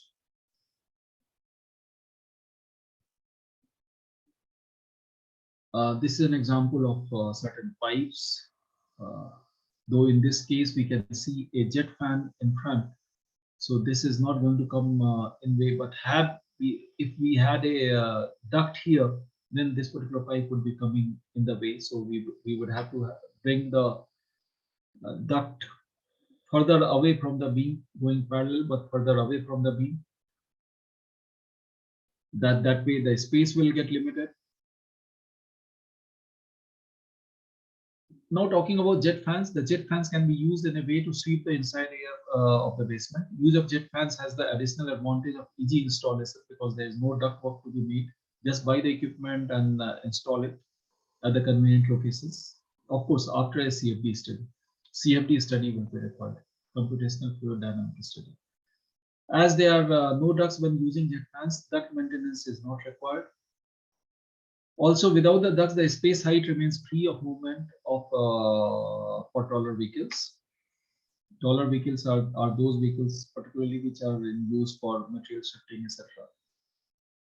The ductlet ventilation, we can see in this particular photograph a centrifugal fan and induction ventilation, jet ventilation fan. A series of jet fans are used. In fact, here we can see all these jet fans here, here, here, and here. They are being used. They are moving air from one side of the basement to the other side. This could be a long area. Jet fans provide a high velocity to the gas stream entering into it and pass it onto the next exhaust of jet fans, which then releases the gas stream to the outside surrounding, while also replacing it with fresh air from outside. Jet fan ventilation principle. If the jet ventilation principle is based on impulse type or induction type entrainment system, impulse ventilation push through the car park towards a single extract point rather than pulling it from multiple extract points as ducted mechanical system would. Series of fans located under the ceiling which generates thrust like a jet engine and add momentum to the air, normally restricted to around 50 newtons thrust. Now jet fans, they are sold in market by thrust. 5 Newton to 50 Newton, you can decide, you can choose the particular how many Newton thrust equipment you want, and that will have to be done. A CFD analysis will have to be done. What is being written is that a jet fans for impulse ventilation, they are axial fans, they are circular. Above 50 Newton thrust, they get bulkier beyond this. That means the diameter will increase to such levels that they will start coming in the way of cart movement, etc. They will start affecting the clear height that is available. Induction ventilation system further enhance impulse ventilation concept. Same principle as impulse ventilation, but they are slimmer and potentially more powerful, thus reducing the number of units required. They are available up to 100 newtons.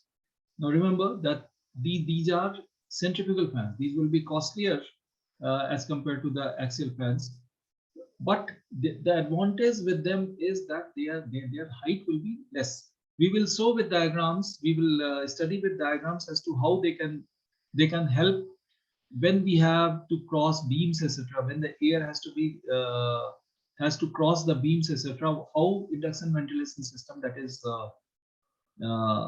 jet fans, centrifugal jet fans, could be used for that purpose.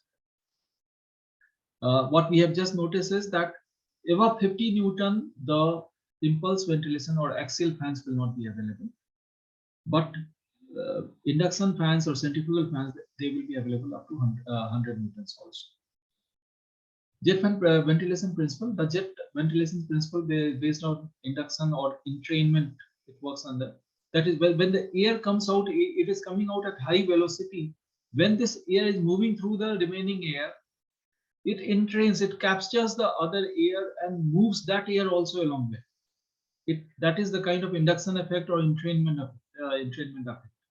By creating a positive pressure in jet area of negative pressure will be created, from which air will be dragged. In fact, all around the air is dragged. There is negative pressure here.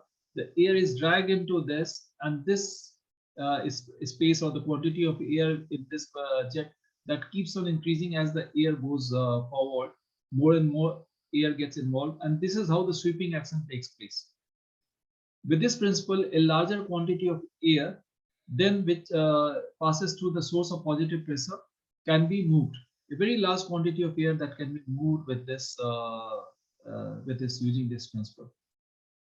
A very small quantity of air comes out of this jet fan at high velocity, and when it moves forward, it creates suction effect all around the air that is moving, and it entrains, it it captures that air and makes the surrounding air also move forward. And this way a sweeping action takes place.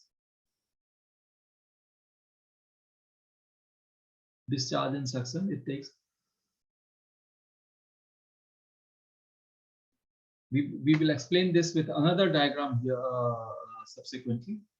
That is, this is here we can see that this is the supply fan and this is the exhaust fan. Air is moving from one side to the another side. These fans will also have sound attenuators, that is silencers, etc. Here we have dampers. This is the exhaust side. So exhaust side, we will have motorized dampers. Exhaust side, so that air, when it is not desired, the air does not enter from the outside to inside.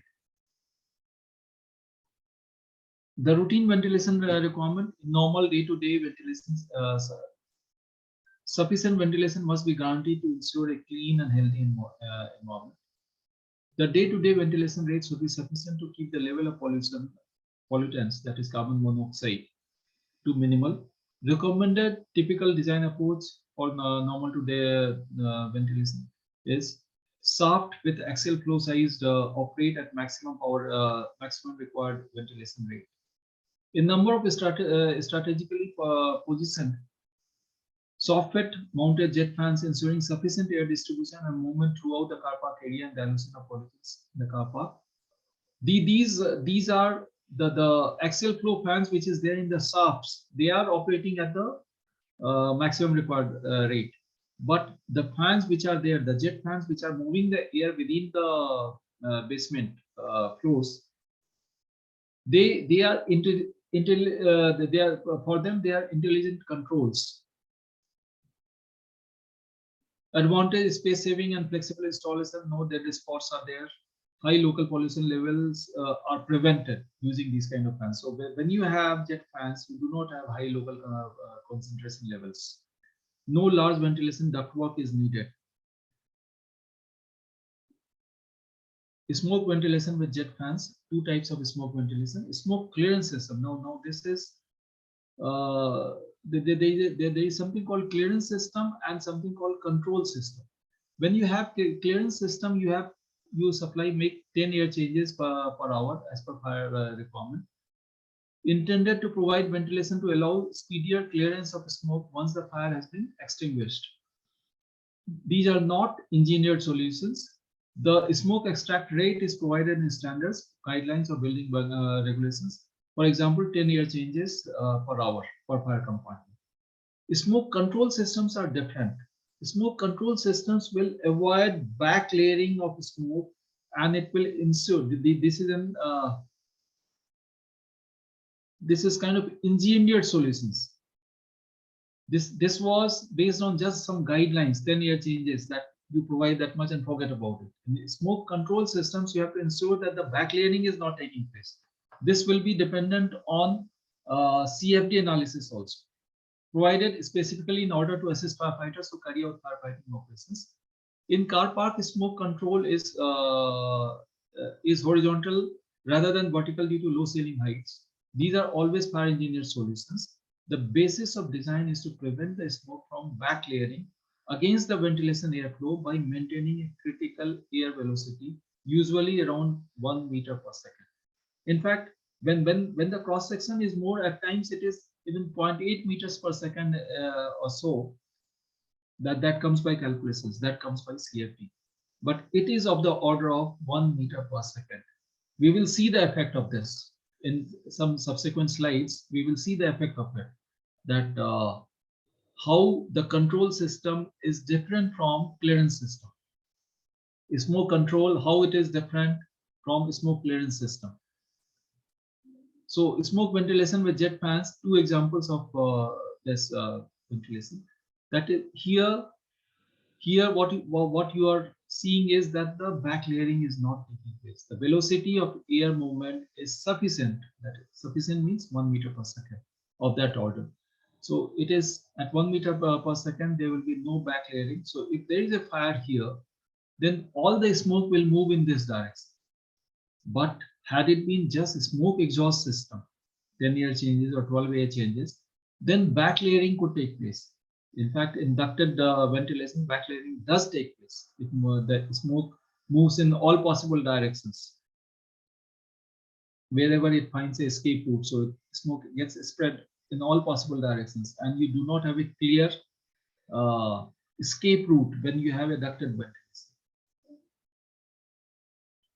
This particular diagram explains to you that how back layering is taking place. Hot smoke tends to get accumulated in the top region of the basement floor. This is called stratification. So there is hot smoke in the top of that particular floor. It permits escape from below this region. So people can move from below this particular region, the top region where hot smoke layer is there. To minimize back layering of the smoke, it is recommended that the velocity should be around 8.8 to 1 meters per second. This exact velocity will come out from the CFD analysis, but it is in that order. We have to do the calculation based on that. When the cross section is more, and that is height and width, etc., is more of that particular basement, then it could be 0.8 meters per second, but otherwise it is around 1 meter per second. Ventilation of air, it is movement is taking place from left to right, and if the velocity is more than 1 meter per second, this movement will not take place backwards. Backward movement will lead to spread of smoke in all the region, and then we will not have a clearly defined escape route. Now this is a diagram, kind of a small calculation, where I would like you all to participate also with your calculator. We have this particular, the first example, a car park A, which has got the complete floor area of 6,400 meters square. The height of this space is 2.5 meters.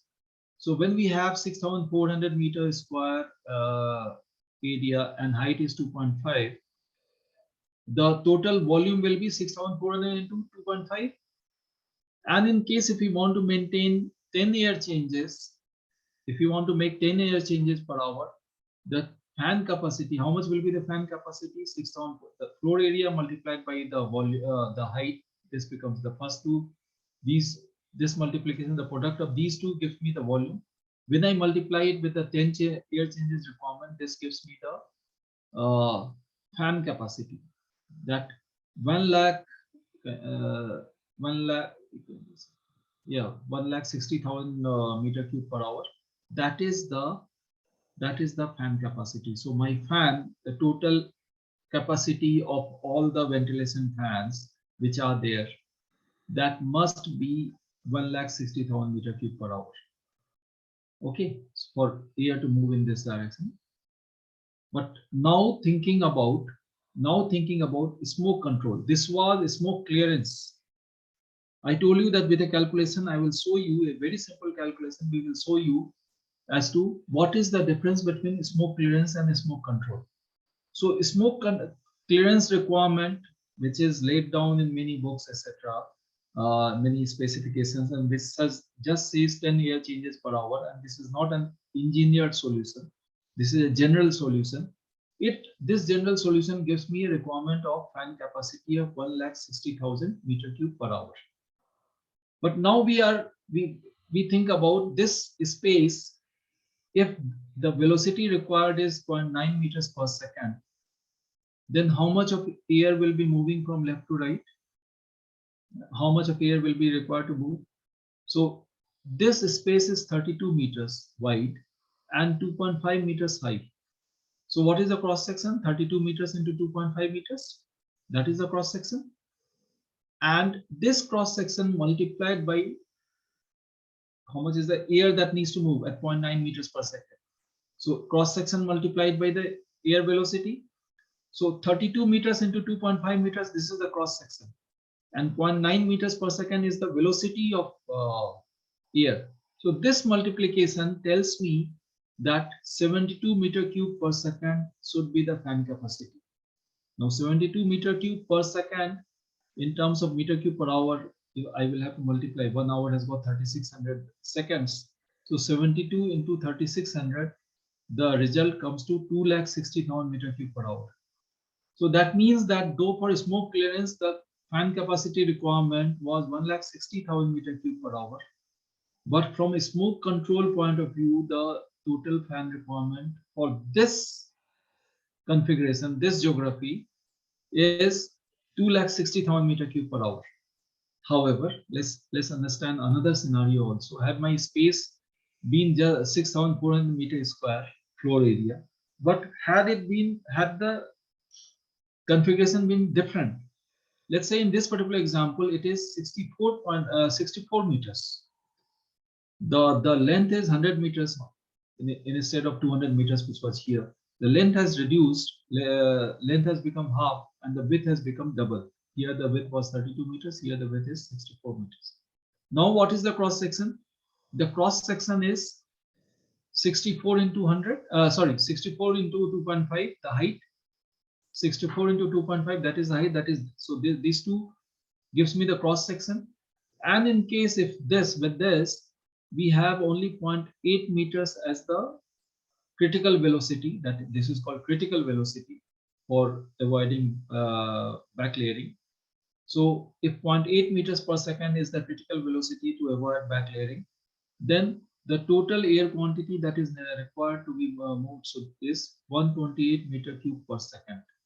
Now 128 meter cube per second multiplied by 3,600, that results in 4,61,000 meter cube per hour. So here you not only see the difference between smoke clearance and smoke control.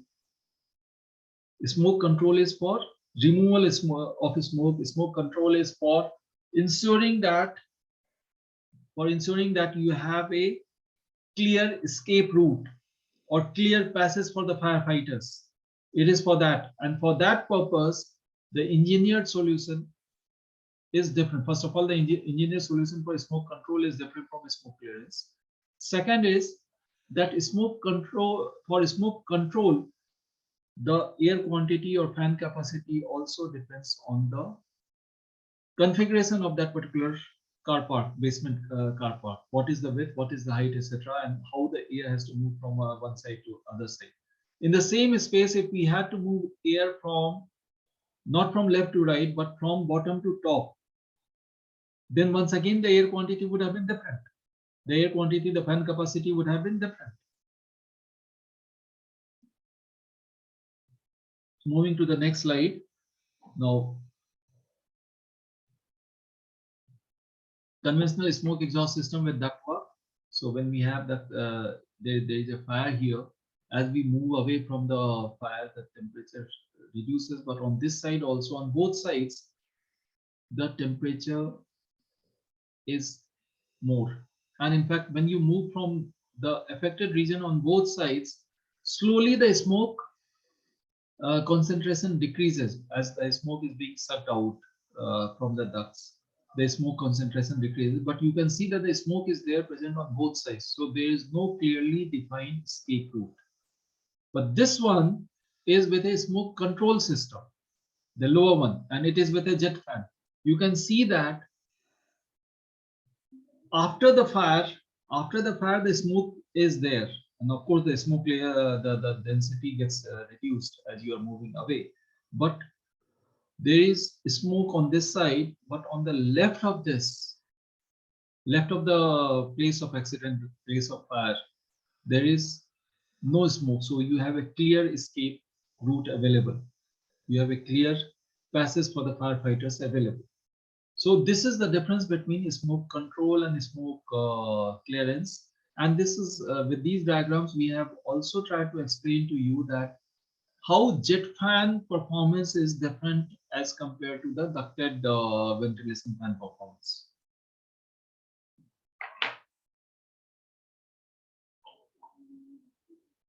Advantage of jet fans: due to lack of ducts, time and cost taken for the installation is considerably lower. See, there is no time required for making the ducts. All you need to do is that do the CFD and place the order and The moment the fans are available, just install it. So there is no other strenuous, stressful work involved. With the absence of ducts, the weight of the installation is also less. Jet fans are made of lightweight, less density, corrosion-resistant aluminum, and outer casing is made up of stainless steel. Jet fans are synchronized with CO2 detectors. CO2 detectors or carbon monoxide detectors, and automatically they adjust themselves to work according to CO2 level in the parking space. Characteristic thrust that ensures a relatively even distribution of air, and it can be worked in single or both directions according to requirement. So you have fans which can work in one direction. There are also fans which can work in both the directions.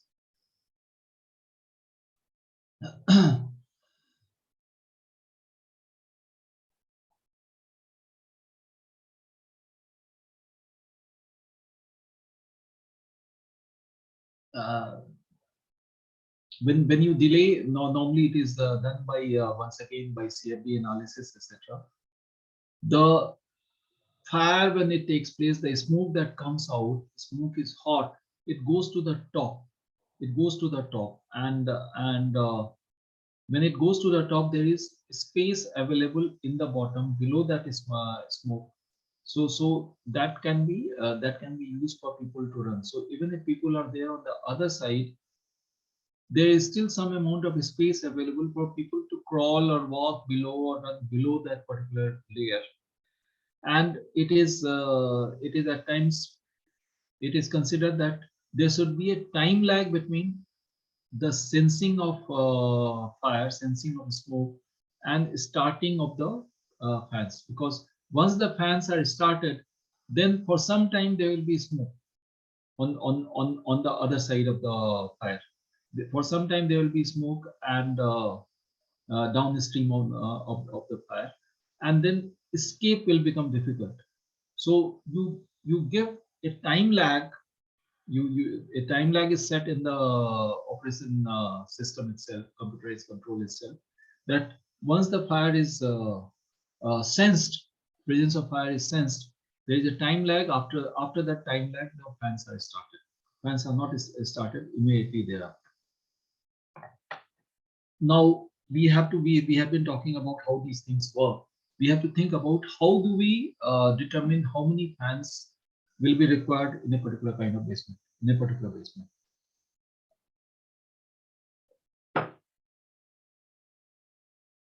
Assessing car park geometry, etc., natural air paths, identify the supply and exhaust points. See, from the diagram, you can see that in this particular basement parking, you have the entry point here on one side, and you have the exit point on the other side. So in that case, we can align the fans in such a way that all the air will be moved from one end to the other end. All the air will be moved from one end to the other end, and it will be exhausted out. So we will not have to put supply fan and exhaust fan, and then there will be a clear way of movement of air, the movement of people. However,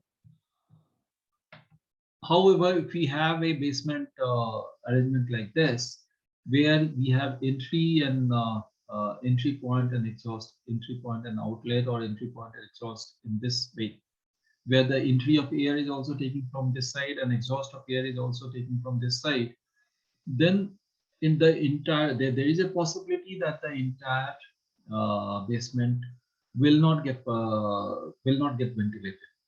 This is what is called short circuiting of air. This is what is called short circuiting of air, and it is because of this reason that I was talking about in the beginning, that it is preferable to have the air entry point and exhaust point on two opposite sides. Only when it is not possible, you will put them on the same side, but then you have to take care. You will have to take care that the air does not get to move in a short-circuited manner. Air does not get to move in a short-circuited manner. You have to ensure that the air moves in a streamlined fashion from one end to the other side.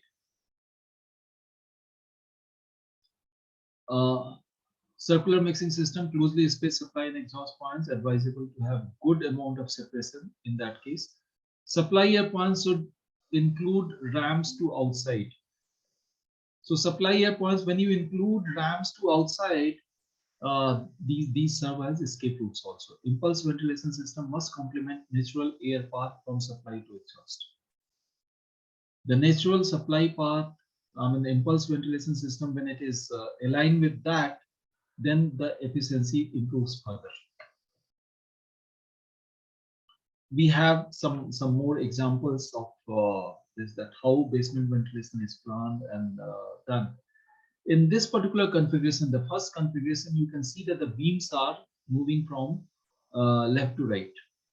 The beams are moving from left to right, and the fans have been arranged in such a way that it is the air is being sucked from one side, airflow in, and we have the exhaust fan here. The air is moving from left to right, and then it comes here, and then it is exhausted out. Okay, and these fans have been located between the beams. So sweeping the air or purging the air from one side to the other side, it is possible. If the beams are moving from top to bottom, these black things are the beams. If the beams are moving from top to bottom, and if we have supply fans on this side, then there is a possibility that some amount of air will get stuck, and there will be cross currents, etc., of air because of existence of these beams. So movement of air will not be very smooth. So this is what is to be avoided. We will still talk about that what is still possible, but this kind of thing, arrangement is to be avoided.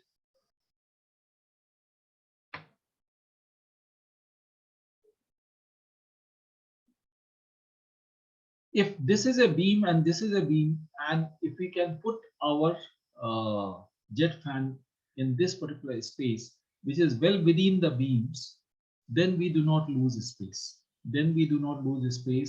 The height is not lost, and the vehicles can move without any problem. But in case if we have to put the fan below the beam, then this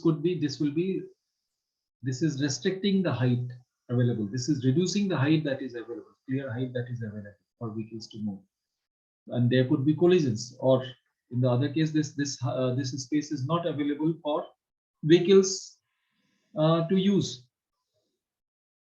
So this has to be avoided. This arrangement is certainly to be avoided. We have another possibility. We will show it to you. Now you have. I will have it bigger in this case. See, in this example, we have jet impulse fan, and then there is a beam here right in front of it. And because of this jet impulse fan, there is some amount of turbulence in this region. So air movement is not very smooth, and this kind of arrangement will not work very well. But now there are some possibilities, and this is what I was talking about, that when we use a impulse ventilation fan, here also it is impulse ventilation fan, here also it is impulse ventilation fan. But the way that it has been put, the way it has been installed, that is different. And I will tell you that what is the difference. In case if this distance, fan outlet and the beam, the distance between this, if this distance is more than 8 times the depth of this particular beam, or the height of this particular beam. The height of this particular beam is 200 millimeters here. So if this is 200 millimeters, and then 8 times of this 200 is 1600. If the distance between this end of this beam to the forward end of the fan, if this distance is 1600 millimeters or more, then there is no problem. Okay, if this distance is 1600 millimeters or more, then there is no problem, provided the clear line of this angle is 7 degrees. So that is also a requirement. So in case if we can maintain that, and it is possible using a impulse ventilation fan, it is possible that air can still be moved from this side, left side, to the right hand side, provided we take care that the height, the distance between this and this is more than 8 times the height.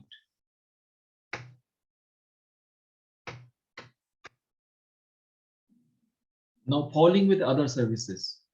I have told you earlier that with the what we are talking about, basement ventilation is for ventilation. It is for providing the escape route. Basement ventilation system is not a firefighting system. Please understand this, that basement ventilation system is not a firefighting system.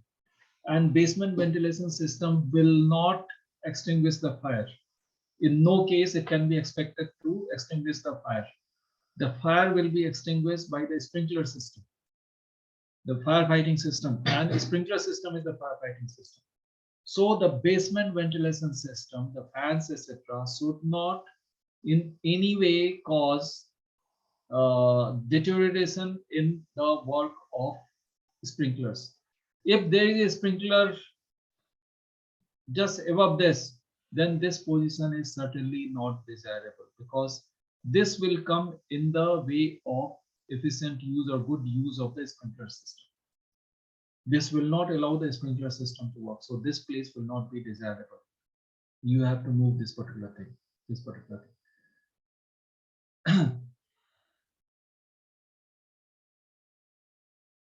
And the other requirement is that the sprinkler, no sprinkler should be there right in front of this jet of air, because in that case the water that is coming out of the sprinkler will not fall vertically down. It will be carried away. So it will not be able to do the job that it is supposed to do. So please remember that it is a ventilation system. It is not the firefighting system. There is a difference. And ventilation system should in no way should hinder the firefighting system, because ventilation system will not extinguish the fire. This particular table that is there in front of you, it tells you that how much is the distance between fan to fan. The first column tells you that what is the thrust of the fan. The fans are sold by the thrust that they generate. 12 newtons, 19 newtons, 25 newtons, 38 and 50 newtons. When we have this fan, we were talking about, I mean, you remember this sometime back, we were also talking about, and I said that the axial fan, the maximum size of axial fan is 50 newtons. Above 50 newtons, axial fans are not there available because their diameter becomes too large. Above that, we have centrifugal induction ventilation fans, between 50 to 100 newtons. Now, talking about if we have 12 newtons to 50 newtons fans, these tables will be there available from the manufacturers. These tables will be available from the manufacturers. These tables will only give us the initial number of fans required. The number of fans required will have to be confirmed using a CFD analysis.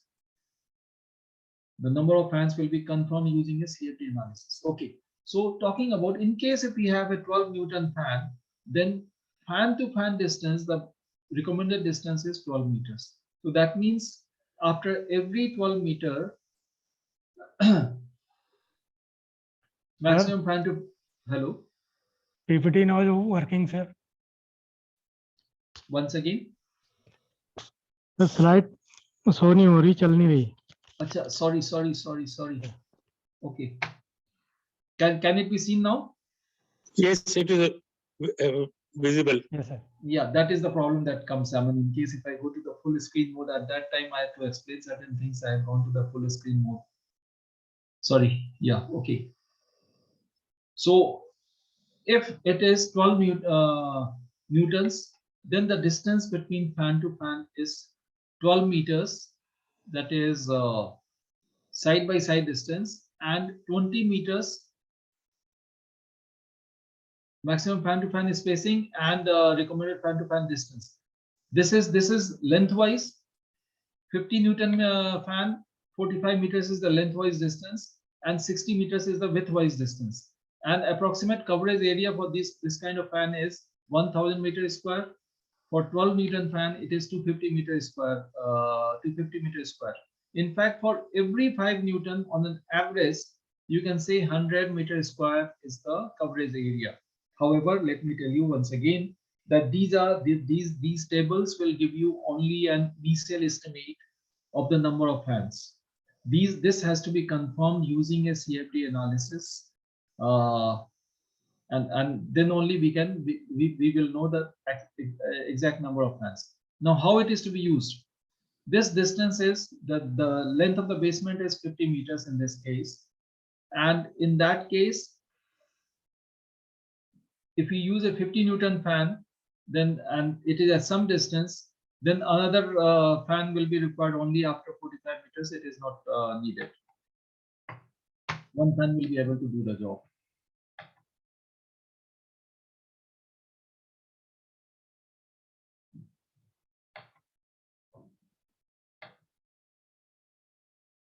In this particular example, there is a particular basement which is 67 meter long and 29 meter wide.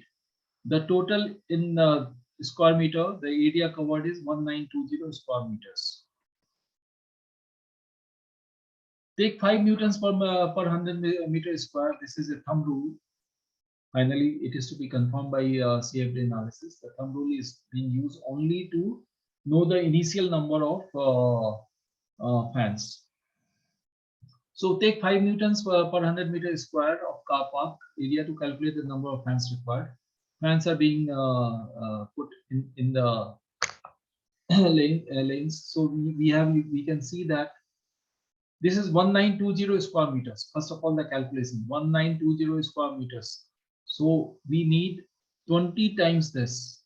20 times this, that is 5 Newton, 100 meters squares. This is almost about 20 times, 19 times plus. So around 20 times.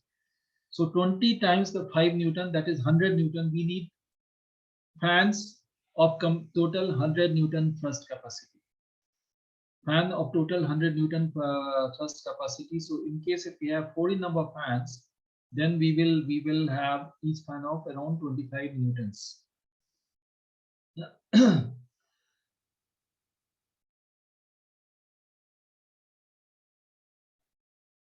Number of fans selected to ensure high air velocity at outlet nozzle so that through pattern of the fan is long enough.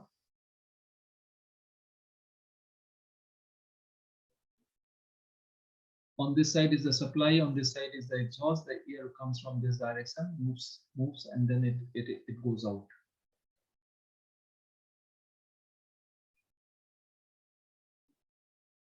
So thrust, total thrust that will be equal to car park floor area 1920 was the square meter, and 5 Newton divided by 100 meters square, so 96. This is what we calculated, around 100 newtons. So around 100 newtons is the total thrust required for the fans. So if we select 25 Newton fans, then we will need 40 number fans. 40 number fans will together generate 100 newtons, which is very close to 96 newtons. So 30 meter spacing recommendation for a 25 Newton thrust. We have 67 meters the total length. This distance, fan to fan distance, is 30 meters. Okay. Final fan to wall spacing 40 meters maximum for 25 Newton thrust. Because this is a point of exhaust, area of low pressure, making it likely to enhance fans throw distance. Now some consideration about the CO sensors. I have always been talking about that these fans, the jet ventilation fans, they work in conjunction with CO sensors, carbon monoxide sensors. They are working in conjunction with digital carbon monoxide sensors. These sensors are coupled with PLC devices, programmable logic controller devices with control panels, and there are computers involved connected to that. Those computers pick up this signals from the sensors and then they decide whether a fan should be switched on or switched off, should remain switched off, and if it is switched on, at what velocity it should be running, at what speed it should be running. So the fans are VFD based, that is variable frequency drive based. So their velocity is controlled with the help of computers by varying the frequency of power supply. Talking about CO sensors. So what are the kind of CO sensors? How many of CO sensors, carbon monoxide sensors you will need to use? Please remember that carbon monoxide sensors as well as the fans, for every floor they have to be separate. You cannot club or take average from of two different floors. The total number of sensors is okay. Every floor, the total number of sensors should be sufficient. For every floor, the number of fans should be sufficient. So talking about this, sensor design parameters, quantity is established by the following rule of thumb. CO sensor vendors catalog is the guiding factor. So you do not take just this, what we are saying that the radius of coverage is 15.2 meters. This is true for one particular example where we have taken the data from, but it may not be true in all cases. So you have to take the vendor's advice, the kind of equipments you are taking from the vendor, that how much will be the radius of coverage. So in case if the radius of coverage is 15.2 meters, that is around 60 feet per sensor, or 725 meters square, that is the area. You take pi r square, you get the area 725 meters square.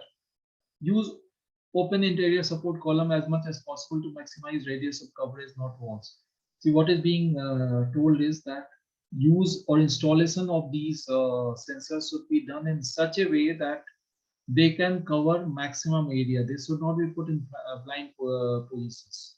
They should be able to sense the temperatures and smoke in all possible directions.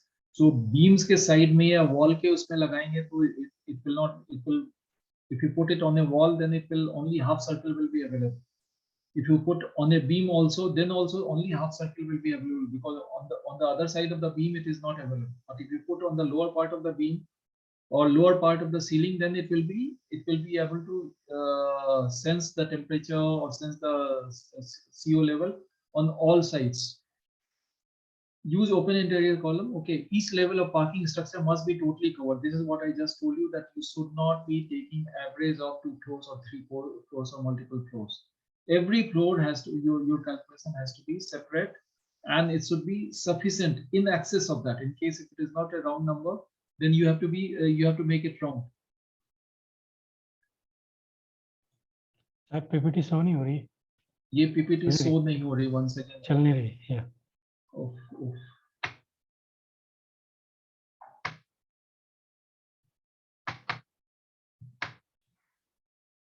Are you able to see this PPT now? That is sensors. Yeah. Estimating CO sensor quantities. This is a problem that when I go to the full slide presentation, it does not move on that. So this is, I was talking about 19200 square meter. This is the same old space.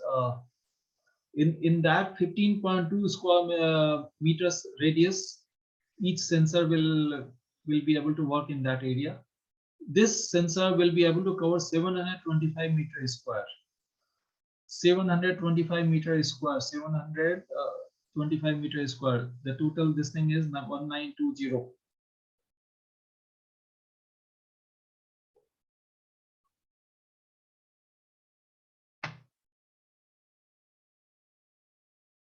For this example, 4 sensors located as shown will satisfy the requirement, because you have to see it is not just 725 meters square. From that point of view, it is 1920 divided by 725 meters square will be the less than 3.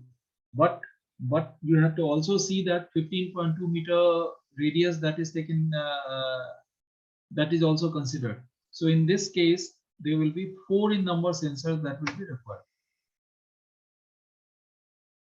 Care in installation of basement car park ventilation. No duct or jet fans should come in the way of any sprinkler.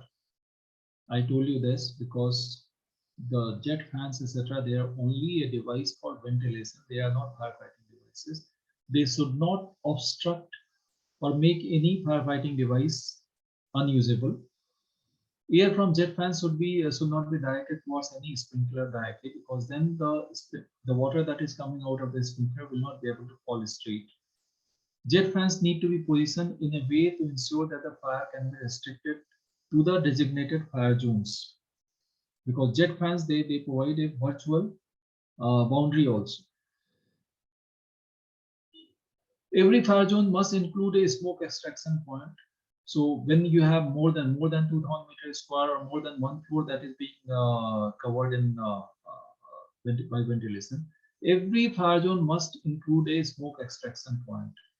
The ventilation system must ensure an air speed equal to or lower than 5 meters per second near the access ramps or emergency exits. This is 5 meters per second near access ramps and emergency exits, etc., so that space, because of this air velocity, the space will remain clear of the smoke. Input fresh air speed must never exceed 2 meters per second to prevent smoke from propagating. The volume of air moved by jet fans system must not exceed that of extracted air. See, the extracted air capacity, fan capacity, has to be more than the fan capacity, the jet fan capacity. The exhaust fan capacity has to be more than that. The fresh air flow rate must be lower than that of the extracted flow rate. Usually the ratio is 7:10. So 7 supply and 10 exhaust. That should be the difference between supply and the ratio between supply and exhaust fan capacities. If the supply fan is of 7,000 meter cube, the exhaust fan should be of 10,000 meter cube. Or if the supply fan is 70,000 meter cube per hour capacity, then the exhaust fan has to be 100,000, that is 1 lakh meter cube per hour capacity. Each fire zone must be kept under negative pressure to prevent smoke from propagating. The idea is that smoke from one fire zone should not go to the other fire zone. For safety reasons, airflow rate of the main fans must exceed by at least 50% of the design values.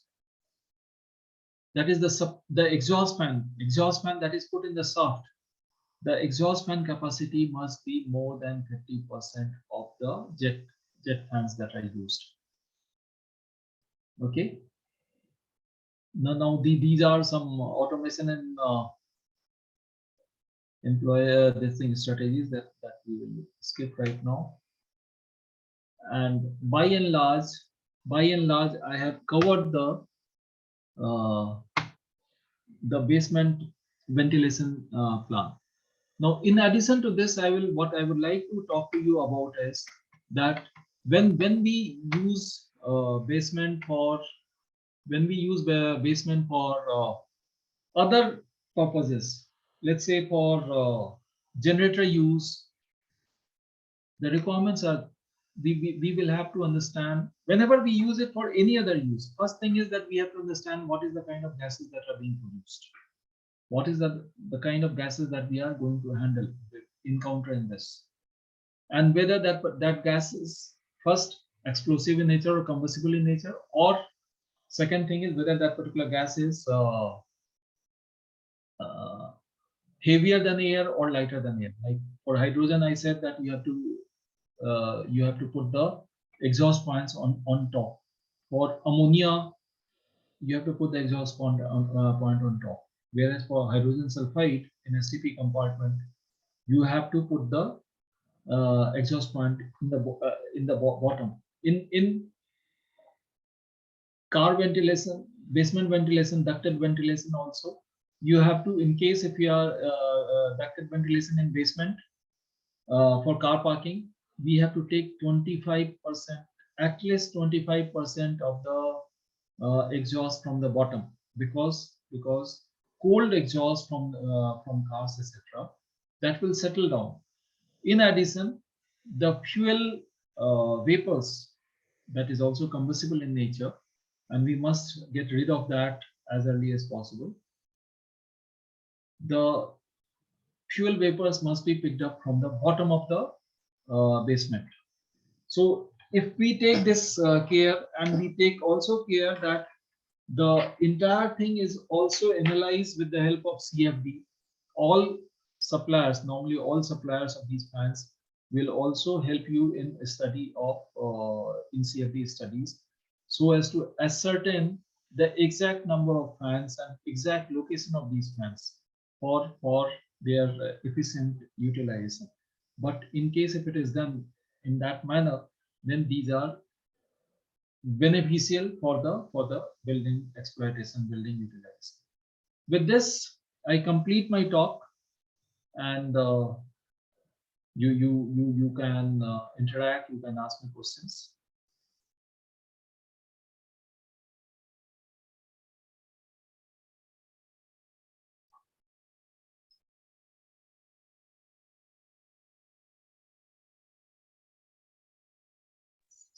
So, sir, your program is over.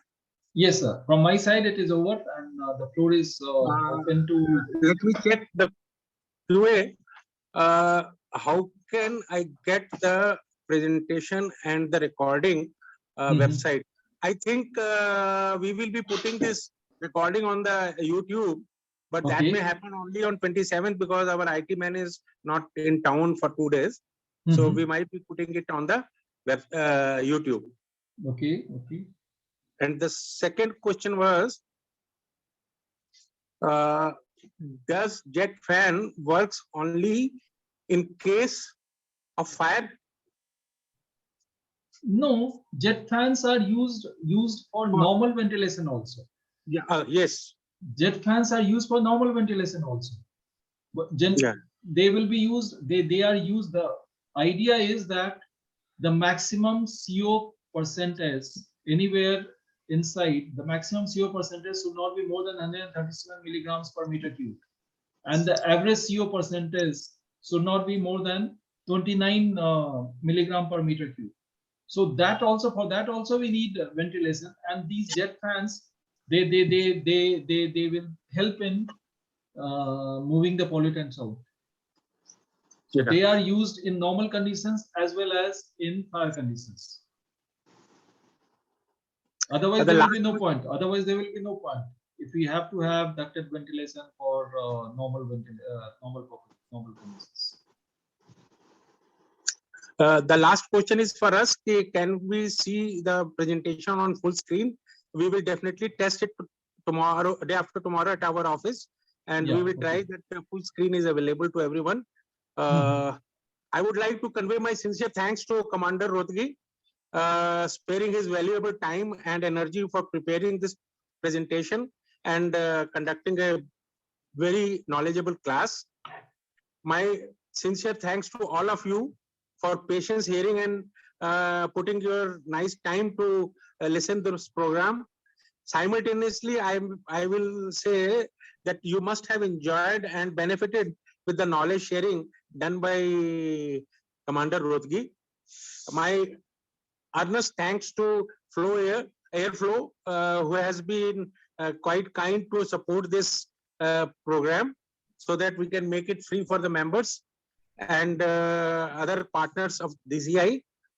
And we would definitely like to have your feedback that what kind of other topics you may be interested in future. One thing more I tell you, you may be from many corporates or other companies. If you have any desire to conduct a program, corporate training program on certain topics or subject related to HVAC, ventilation or solar or anything, we hope that we will be able to do those programs on your demand. We can do separate programs for virtual as well as classroom teaching. So we are teaching not only in India, we are teaching abroad also. On 23rd, we are having 10-day session with Maldives engineer. During last few months, we have done 4 or 5 sessions with Mauritius, and sometime many other participants join from Doha, Qatar, and etc. Thank you once again to everyone for joining this event and making it successful. Thanks a lot. Thank you, sir. Thanks a lot. Thank you.